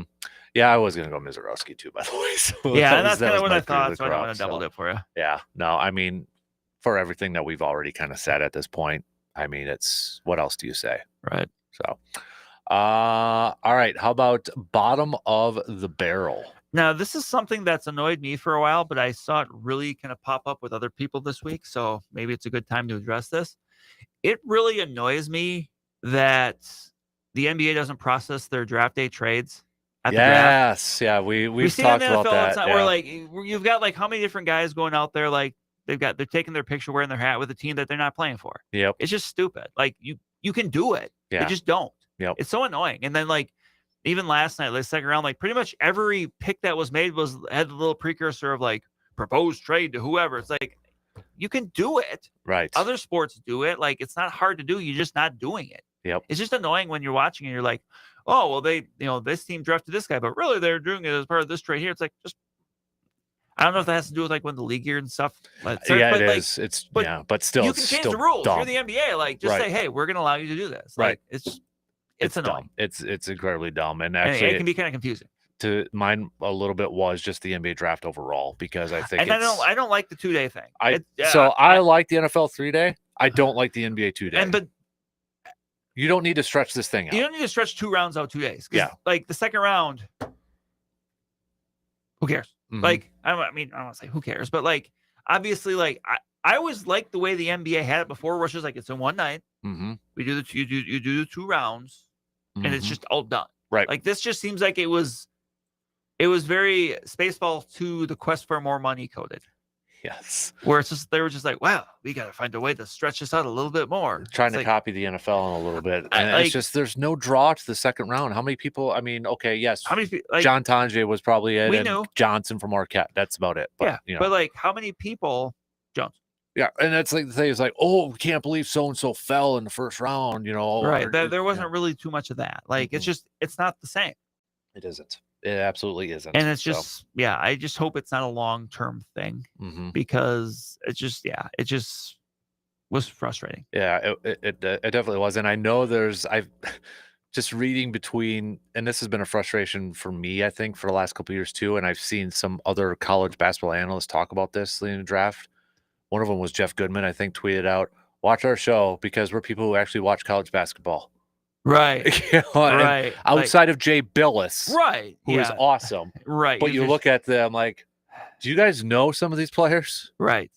You know? And like, don't get me wrong, like during March Madness, like Kenny Smith and Charles Barkley, you kind of let them get away with it because they're just very entertaining. Like they can Yes. make it work. Like it's right. You can tell. Mhm. You can tell. And it's just, I don't want to have to watch this on mute. Right. Exactly. And then unmute when Jay Billis comes on the screen because he Mhm. actually knows. Yep.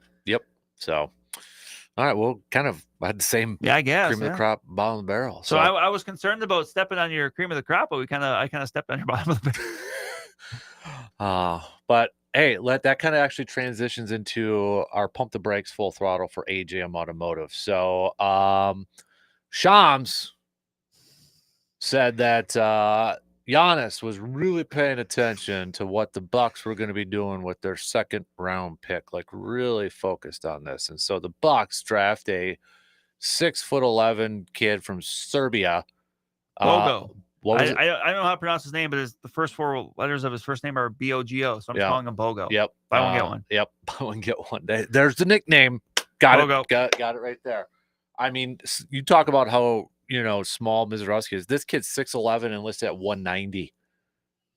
And so, but hey, he used to play in the same team in Serbia as the Joker. So There they you got go. that going for us, which is nice. Pump the brakes, full throttle. Giannis actually was like, I'm going to make my decision based off what the Bucks do with the 47th overall pick in this draft. Yeah, I'm gonna pump the brakes on that. But yeah, the whole Shams thing, like it, and even obviously I think we talked about before, but even when when Giannis kind of said, does anyone else miss Woj? Yeah. Like I think you can kind of tell, like, and I had seen somebody make the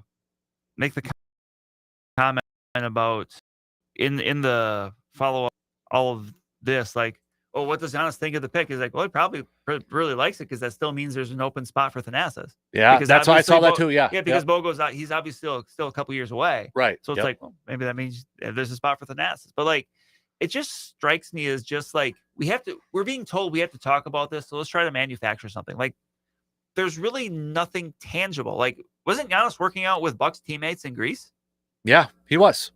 Because I saw the photos on his Instagram actually the other day, and they're wearing Buck stuff. I'm like, okay, well, yeah, this guy, but nobody's going to talk about that. Like, he's working out with Bucks. No, they're like, well, you know what I'm hearing. Like, well, that just must be free swag he's giving them or something like that. Right. It's just like for crying out loud. Like, But again, it's not a guarantee that Giannis is going to spend the rest of his career at the Bucks, but like, it just seems like this is just kind of trying to manufacture something. yes, Versus I'm actually hearing this, and we'll see. It's like, well, I'm not really hearing anything. Well, you kind of need to make it sound like you do. Mhm. Like, yeah, it's just, I agree. it's frustrating, but in many ways, it's kind of the state of the media right now, which is frustrating for me. Yeah, I can say that. Yep. But so my next one here now, there could be, and I'm gonna plead ignorance on this. I don't know, but I'm just gonna throw it out there. Pump the brakes, full throttle. There should be a push to get Mizorowski in the All-Star game. Now, I don't know if he's eligible.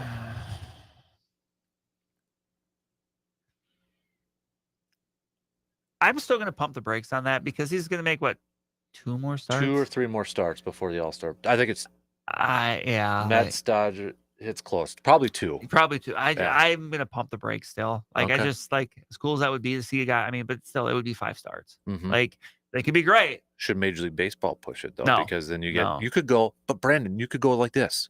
Paul Skeen starts Mizorowski right after. Or they could do this. They could just push Jacob Mizorowski anyway and draw people to watch Brewers games. They could actually highlight and continue to highlight, because they did on Wednesday, but they could continue to highlight a small market team. I know that's crazy, but they could do it. But will they? the We'll pump the question. brakes on that Yeah, one, will probably. they pump the brakes on that one?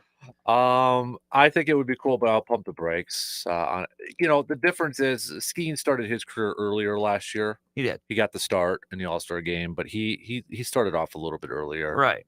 I mean, nobody's really talking about it, but let's say Mizorowski goes 5-0 and he only has allowed 5 total hits leading into the All-Star break. As crazy as you it know? is, it's not impossible. Right. I don't know then if that would actually, where you get a little bit more talk with that, but yeah, I'll pump the brakes on that one. I feel like Okay, pump the brakes, full throttle. Freddie Peralta is the most likely all-star player for the Brewers. Yeah. Yeah, I mean, he's done well. Like, I think that Trevor McGill could be in that mix as well. I mean, Uribe, he leads and holds. You know, he could. It's always just so tough to get a non-closer reliever in the All-Star. That bar is so high. Unless you're like a long relief kind of guy like Andrew Miller was. Or if you're a really, really good pitcher on a bad team. And you're like, well, we need a guy. Yeah. Let's take that guy. Like, it's something that doesn't really get picked a lot. Like, because otherwise, looking around, it's like, Frelick should, but he won't. I mean, he Right. doesn't have the power numbers. Let's be real. It's yeah. like, Like- with that. So, but let me ask: Is Yelich making a late case? Top 10 in RBIs. he'd have to keep up this for another week or two, which could. Because But Dave Roberts is going to be picking the rest of the stuff, right? I mean, so maybe. I mean, but it'd be one of those, like, if he made it, okay, but like I still think he needs another week of being hot. I still look at that overall season numbers wise, and it's still a little. The overall, like, obviously he's been fantastic for the last month, whatever the line of demarcation is, but Pump the brakes, full throttle. When it's all said and done, Christian Yelich will retire as a Brewer. yeah, I'm gonna say full throttle on that because he's got another. Is it? I think it's a couple of years left. Oh, it's like another 3 years yet. Like, and he's a guy that, like, I don't get the vibe that, like, he's going to be one of the guys that plays till he's like in his 40s. Yeah. He'll be coming to the end of a big contract. Remember, he's still going to be getting deferrals in there too. So he'll be taken care of. Yep. Like, I'll go full throttle on that. And yeah, he's after this year, he's got 3 more years through 2028. That's his age 36 season. So there is a mutual option in 2029, his age 37 season. Mutual options just generally aren't picked up. Yeah.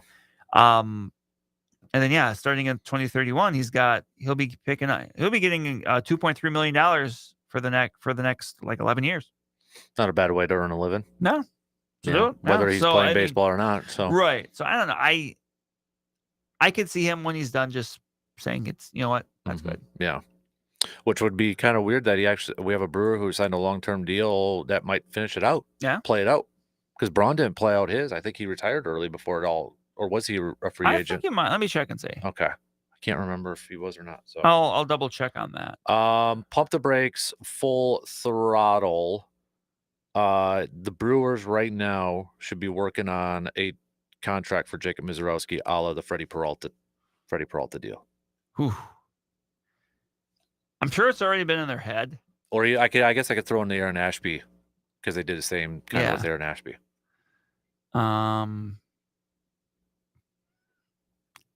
Yeah, I mean, I'm sure it's already in their head, but like, it's just. Are you slightly tapping the gas pedal? I'm slightly tapping the gas pedal. I'm lurching out into the intersection. You're kind of like a yield approach and still going I kind of a yield through. approach. I'm looking around, like, I don't see anybody else. It's like a 4-way. I'm just gonna like 4-way yield. I'm like, I'm not seeing anybody, but you still want to make sure. But like, right. I'm sure they are. The question is obviously, it's gonna take 2 to tango for him on his side. Like, that's the thing too. Is like, okay, this would be an interesting conversation for me to just listen to.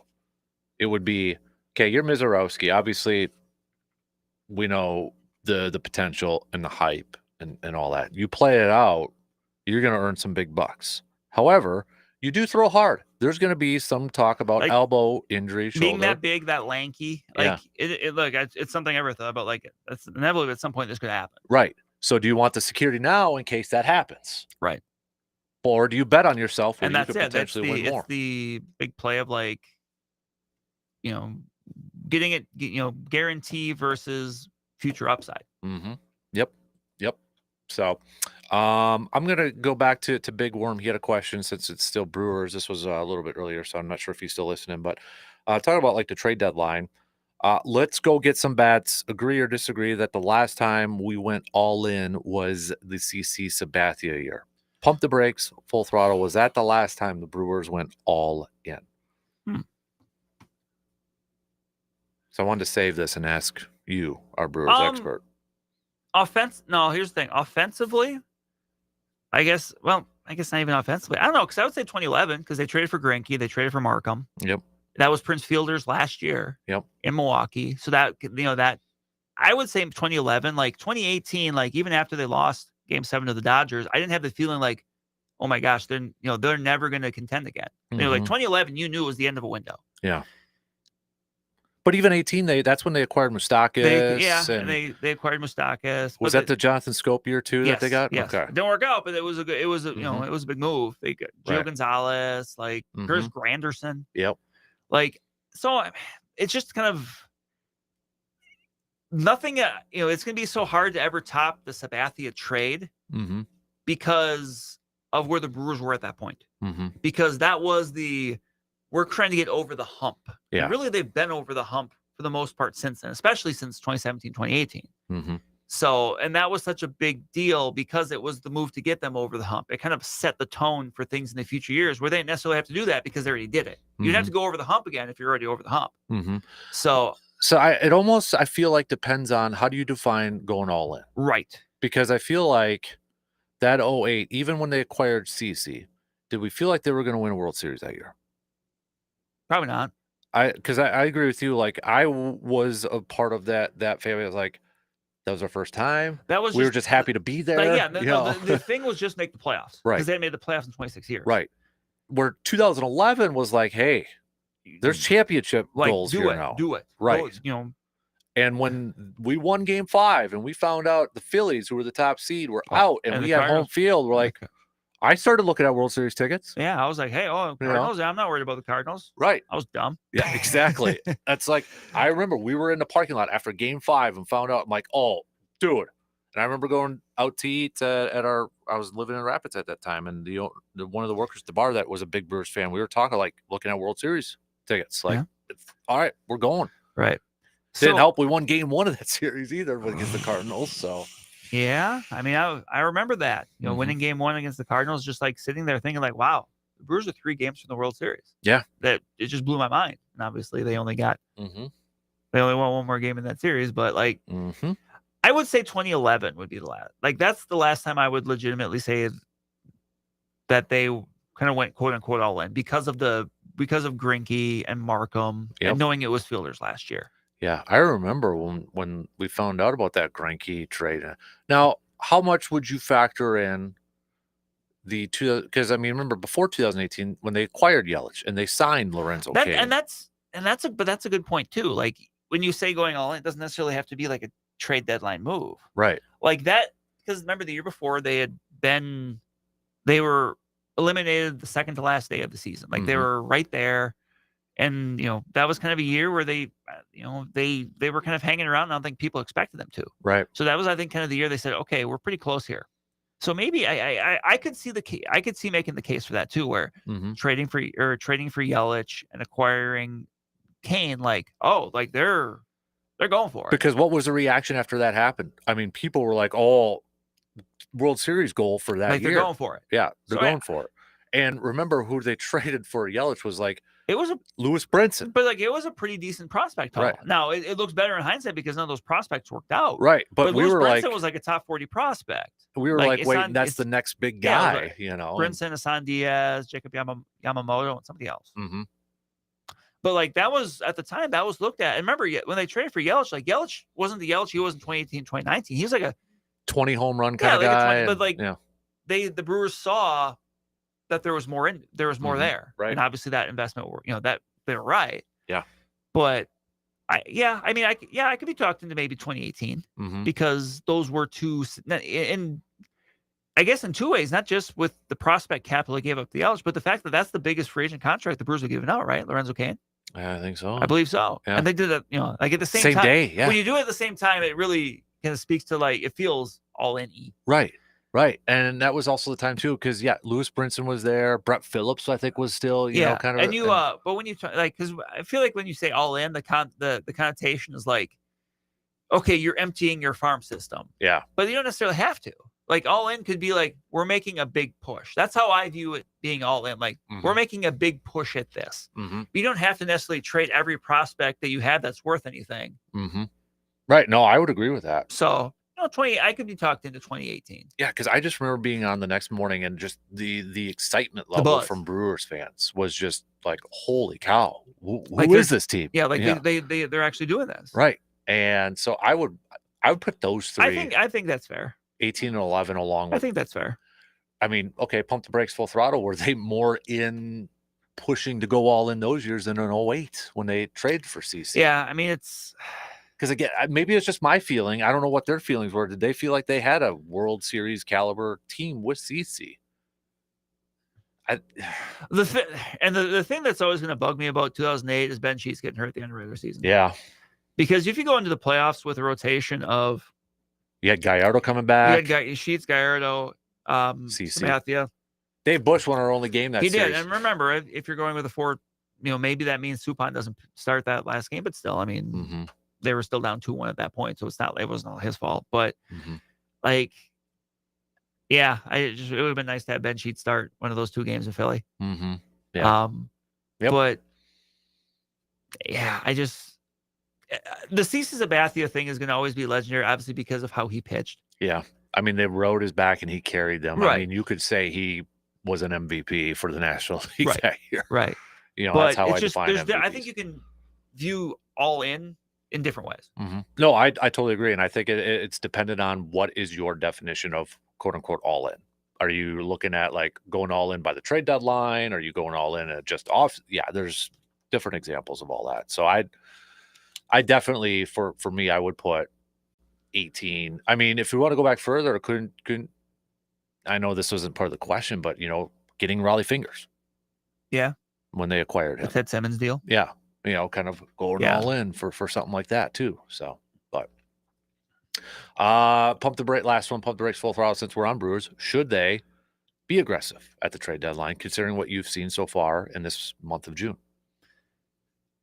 Right now. As we stand right now, yeah. I mean, I will full throttle that, but obviously with the caveat of not being dumb, not just emptying the farm system because.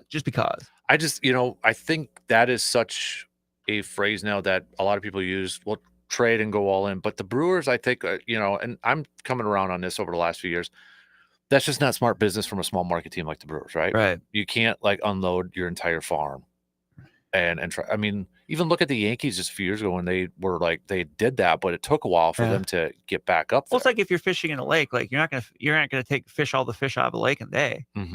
You want to make sure you can keep going back to the lake. Like there's some days, hey, I'm throwing a party, I need a couple more fish. Okay, but you're not gonna just like, okay, I'm gonna be out here as long as I can and get everything I can. It's like you can't do it because it's that's how a smaller market team has to survive. It has to survive with developing its talent. And now we're in that window where they really have. Yeah. With times, in the 21st century when the Brewers have struggled, like you go back to even like the mid 2000s, like Lucroy, you had the big struggle there was pitching. Yeah. They went from a stretch from Ben Sheets to like the Peralta, Burns, Woodruff, where the only other young starter they really developed was Giovanni Gallardo. Yeah. That was why they were stuck in like after in 2002 through 2016 ish, because they couldn't really develop young starters. Some wasn't their fault. Jimmy Nelson hurting his shoulder, sliding back in the first baseman, it looked like he was developing an ace. That sucks. Taylor Youngman had a good year as a former first round pick, and then that was kind of it. Don't be dissing that Chris Capuano. Yeah, but Chris Capuano was like 2000s. Yeah, I know. But like you just. But he was so banged up too. I mean, right when his second go around with the team, I mean that was pretty much the end for him. Like they couldn't develop the pitching because they had Lucroy, they had Gomez became an all-star. You still had Braun in his prime. Like you had Bath. There's that was that stretch where like the Brewers could hit. You had guys like Scooter Janators, Gene Segura that were doing good things. You just didn't have enough pitching to contend because you couldn't develop it, and they tried to get it in the. They tried to go out in fridge to get it, and they had to overpay for Kyle Oshie and Mike Garza. Yeah, I mean, by the way, I saw Garza got thrown out of a Little League game. Did you see that? I did. 9U or something like Matt that. Garza not exactly running from the preconceived notions I think a lot of fans have had ahead of him over the years. But I mean, wasn't it like 1 year where Willie Peralta was the #1 starter? Right. Yeah. He started opening day. I was on that game. Yeah. I mean, he threw hard, but Right. It just never developed. Like, and because they couldn't develop that, you had to expect more of other guys. It's like, well, Willie Peralta's got to be an ace because we just don't got it. Like, well, but he's not an ace. Like, and he's not even like, it's not even like the scenario right now of Freddie Peralta, where Freddie Peralta is probably not an ace, but he's a good like number 2 pitcher. Right. Well, Willie Peralta wasn't even that. Right. Like, and that's not his fault. That's just the nature of the beast and how things were at that point. Right. I mean, even that 2011 one outside of Greinke and Gallardo, you look at it was Randy Wolf, it was Chris Narveson. Right. And it is crazy to look back at the 2011 team and say that they only had 6 starters. Yeah. There's 6 pitchers make starts. Yeah. You had obviously Greinke, Markham, Gallardo, Wolf, Narveson, and then Marco Estrada. Oh, Marco. I forgot Who about made Estrada. a couple, Yeah. I think that was at the start of the year when Greinke was still hurt. Yeah. I forgot about Marco Estrada. It's now you see, I mean, heck, there's weeks where the Brewers have 6 different people starting a week. Yeah. And now it's just times have changed, but like, yeah, you're right. Like it was, and you look at the Randy Wolf signing, it's like, well, they brought in Randy Wolf, but it's like, they didn't bring him in ultimately because he was going to be your number 2 pitcher. He was their 4. Right. And as a 4, a guy that, makes a start in that playoff series, that's fine. Yep. Yeah. All right. Good stuff there. We got to take our final break and we'll wrap it up with some picks. We'll hit that up coming up after these quick words.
So, quick programming note: next week I'm out. So we won't have a program next week. We'll be back to the following week. So again, another reminder: please sign up for the 5th annual Casper Classic by going to sportstalk1051.com before it is too late. So get your team in now. We got some spots left open for the 5 p.m., 1 p.m. tee time. There is no. You cannot win it if you are not in it. Ooh, you cannot win it if you are not in it. True. I like that. I heard that somewhere. That's a good one. So, again, sportstalk1051.com. Get on over there and sign up today. Let's do some picks to wrap it up before we head off for a long weekend. Obviously, we'll hold off on the Brewers one, and for these, we're picking series because we're into the weekend and such. So, but let's start it off with the Mets taking on the Pirates. Mets. They're gonna miss, especially with the Mets missing Skeens. Yeah, like Mets. Athletics, Yankees. Tampa Bay versus Baltimore. Tampa Bay. I'll go Tampa as well. Let's do Minnesota, Detroit. Ooh. At Detroit, too. I'm going to go Detroit. Yeah, I got to go Tigers. Not going to get any easier for Minnesota. So, San Diego taking on Cincinnati. Wishful thinking, I'm going to go San Diego. Which one would you rather have, Cincinnati or San Diego? If you're a Brewers fan, competing for a wild card spot, though, like that's true. Would you rather have San Diego go down? That's fair. I'm still gonna go San Diego though. I'm picking San Diego. I don't know who to kind of root for in this one. Root for rain. St. Louis, Cleveland. I'm gonna go St. Louis. I'm going to St. Louis, but I'm rooting for Cleveland. Right, that one's easier. Yep. Toronto and Boston. I'll go Toronto. I'm gonna go Toronto too. Philadelphia, Atlanta. Ooh. I almost feel like this is like you better do something in this one, Atlanta. Otherwise, you're gonna fall further and further behind. Yeah. I'm gonna go Philly though. Same. Stop copying me. I'm gonna go Philly. San Francisco at the White Sox. Come on now. I'm gonna Savali's making a start tonight. I will go with the Gigantes. I'm gonna go with the Giants too. Seattle and Texas. Seattle's though in that wild card spot. So a pretty big one. I'm gonna go Seattle. I'm going Texas. So there we go. We got a little different one. Cubs and Astros now at Houston. I'm gonna go Cubs, but I am rooting for the Astros, and that's saying something because I'm not an Astros fan. But how many home runs for Kyle Tucker returning to Houston? It's not as big of a deal. One. Devers did homer against the Red we Red called Sox, that. though. Yep, we did. But I'll just say one. Yeah. I'm gonna go Chicago too, but yeah, go Houston, please. Dodgers and Kansas City. Dodgers. Yeah, unfortunately, I'm gonna go Dodgers too. So, Washington and the Angels, who are only half or one game back from wild card spot. So I'm gonna go Angels. Yep, they're hanging around. I'm gonna go Angels too. So Miami taking on the Diamondbacks of Arizona. I'm gonna go Miami. I'll go Arizona in this one, and then finally Brewers. Are we just gonna go 2 out of 3? Yeah. No. Yeah, Brewers. I mean, sweep would be nice. I won't poo-poo that if it happened. Oh no. But you got to win this series. Right. Yeah. You have to. Just please. I'm going to say the Brewers win tonight and they win Sunday. Ooh. You think Chad Patrick's going to pitch well on Sunday? I think he'll bounce back a little bit. Okay. So, yeah, with Quintana on the mound, I think you got to win tonight. I'd get a little, 2 out of 3. Don't overthink it. 2 out of 3. 2 out of 3 ain't bad, as Meatloaf said. Nice. So, okay, so I put a deadline prediction. This was a few weeks ago, since it's picks and predicts here. Will we find out? I said by July 4th we would know. Well, that's a week from today. Whether Giannis will actually be in Milwaukee or not. Will we know from a week today? Officially official. When's the start of the new league year? July something. Is it that like right after that? Let me double check. NBA league year starts. What? The start of free agency is on June 30th. Oh. So Monday? So I'm going to say yes. I'll just say yeah. I mean, and it might not even be like some sort of declaration of like, he is saying he will be here. So teams can begin negotiating with upcoming free agents on the 30th. July 6th, teams can begin signing free agents. So it's one of those legal negotiation periods, it sounds like, that we hear about. July 5th is already Summer League events starting. Jeez. Okay. I picked July 4th a few weeks ago because that was the whole KD Players Tribune announcement when he was going to the Warriors. When he made that. Remember that big write-up from a few years ago?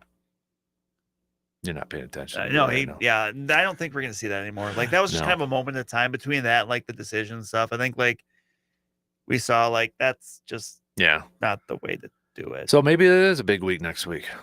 Maybe. For Giannis.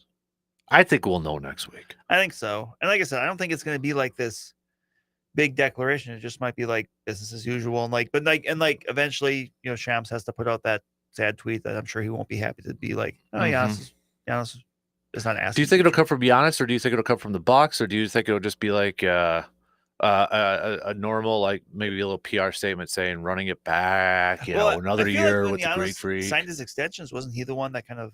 Yeah. So maybe it's just something as simple as like, excited for, something, excited to see what we can do more, something like that. Like maybe he'll get his wish.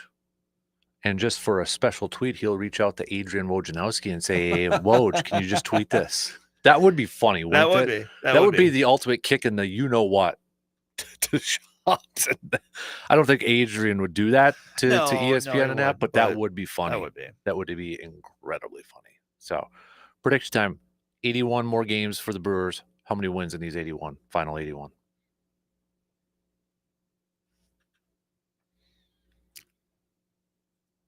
$40.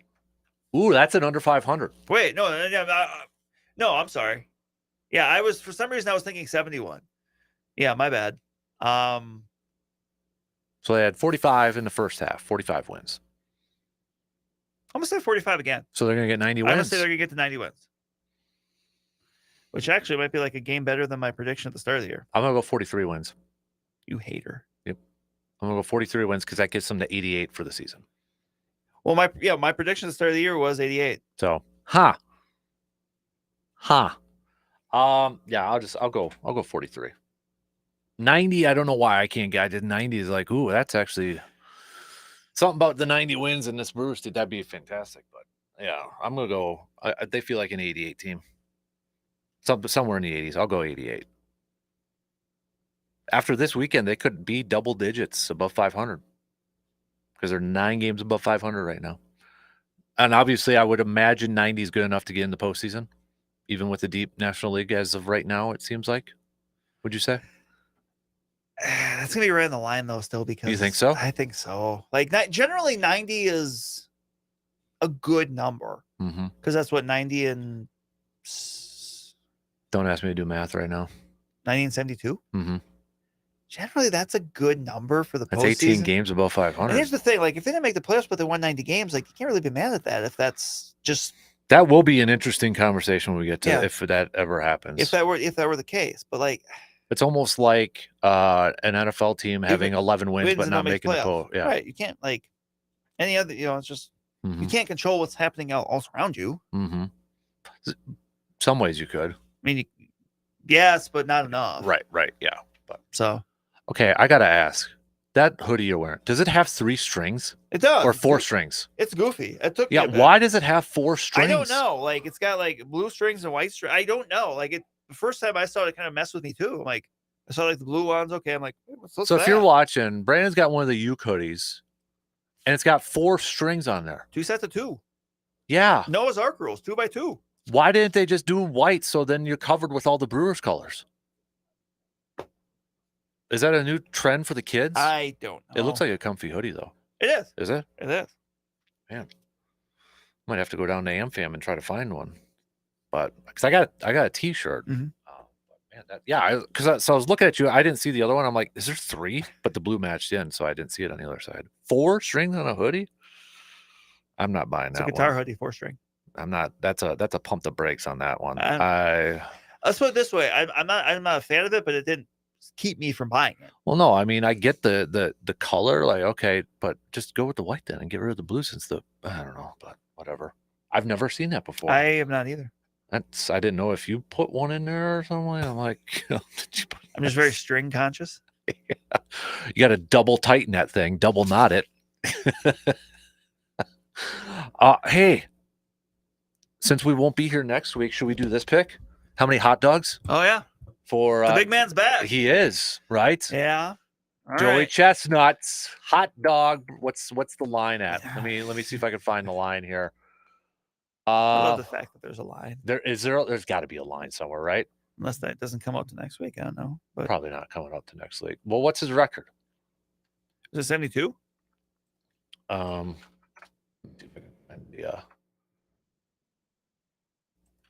return to Nate. Okay, this is the write up here.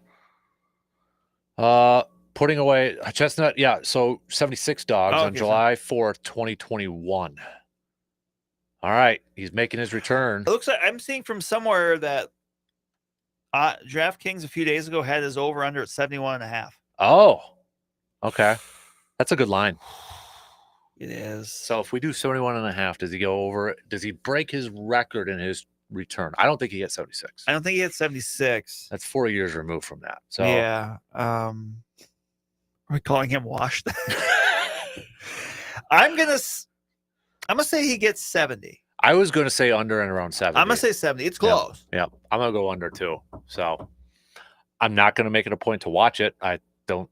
It's that stuff doesn't interest me, but it is what it is. Like, what makes you think at one point, like, hey, you know what? I'm gonna try to be one of these champs and just, like, what goes through somebody's mind to say that's my goal in life? Yeah. To eat 76 hot dogs in a matter of minutes. I think I've said this before, but I have a college friend that's a competitive eater. What? Yeah. Like how? What? Like, okay. I mean, I like hot dogs, but I mean, I don't want to eat 76 of them in a sitting. It's kind of like, I mean, in a way, it's kind of, isn't it just kind of like marathon runners? Like you're trying to push yourself. But that's at least for health. You're going to be healthy as a marathon runner. Yeah. You're pushing Each your of their body own? to its limits, just in a different way. Some people want to run a marathon. Some people want to eat 55 oatmeal cream pies. Well spoke. Well way to end it there, too. Have a good weekend. Have a good week. We'll be back after the 4th. Behave. We'll talk to you then.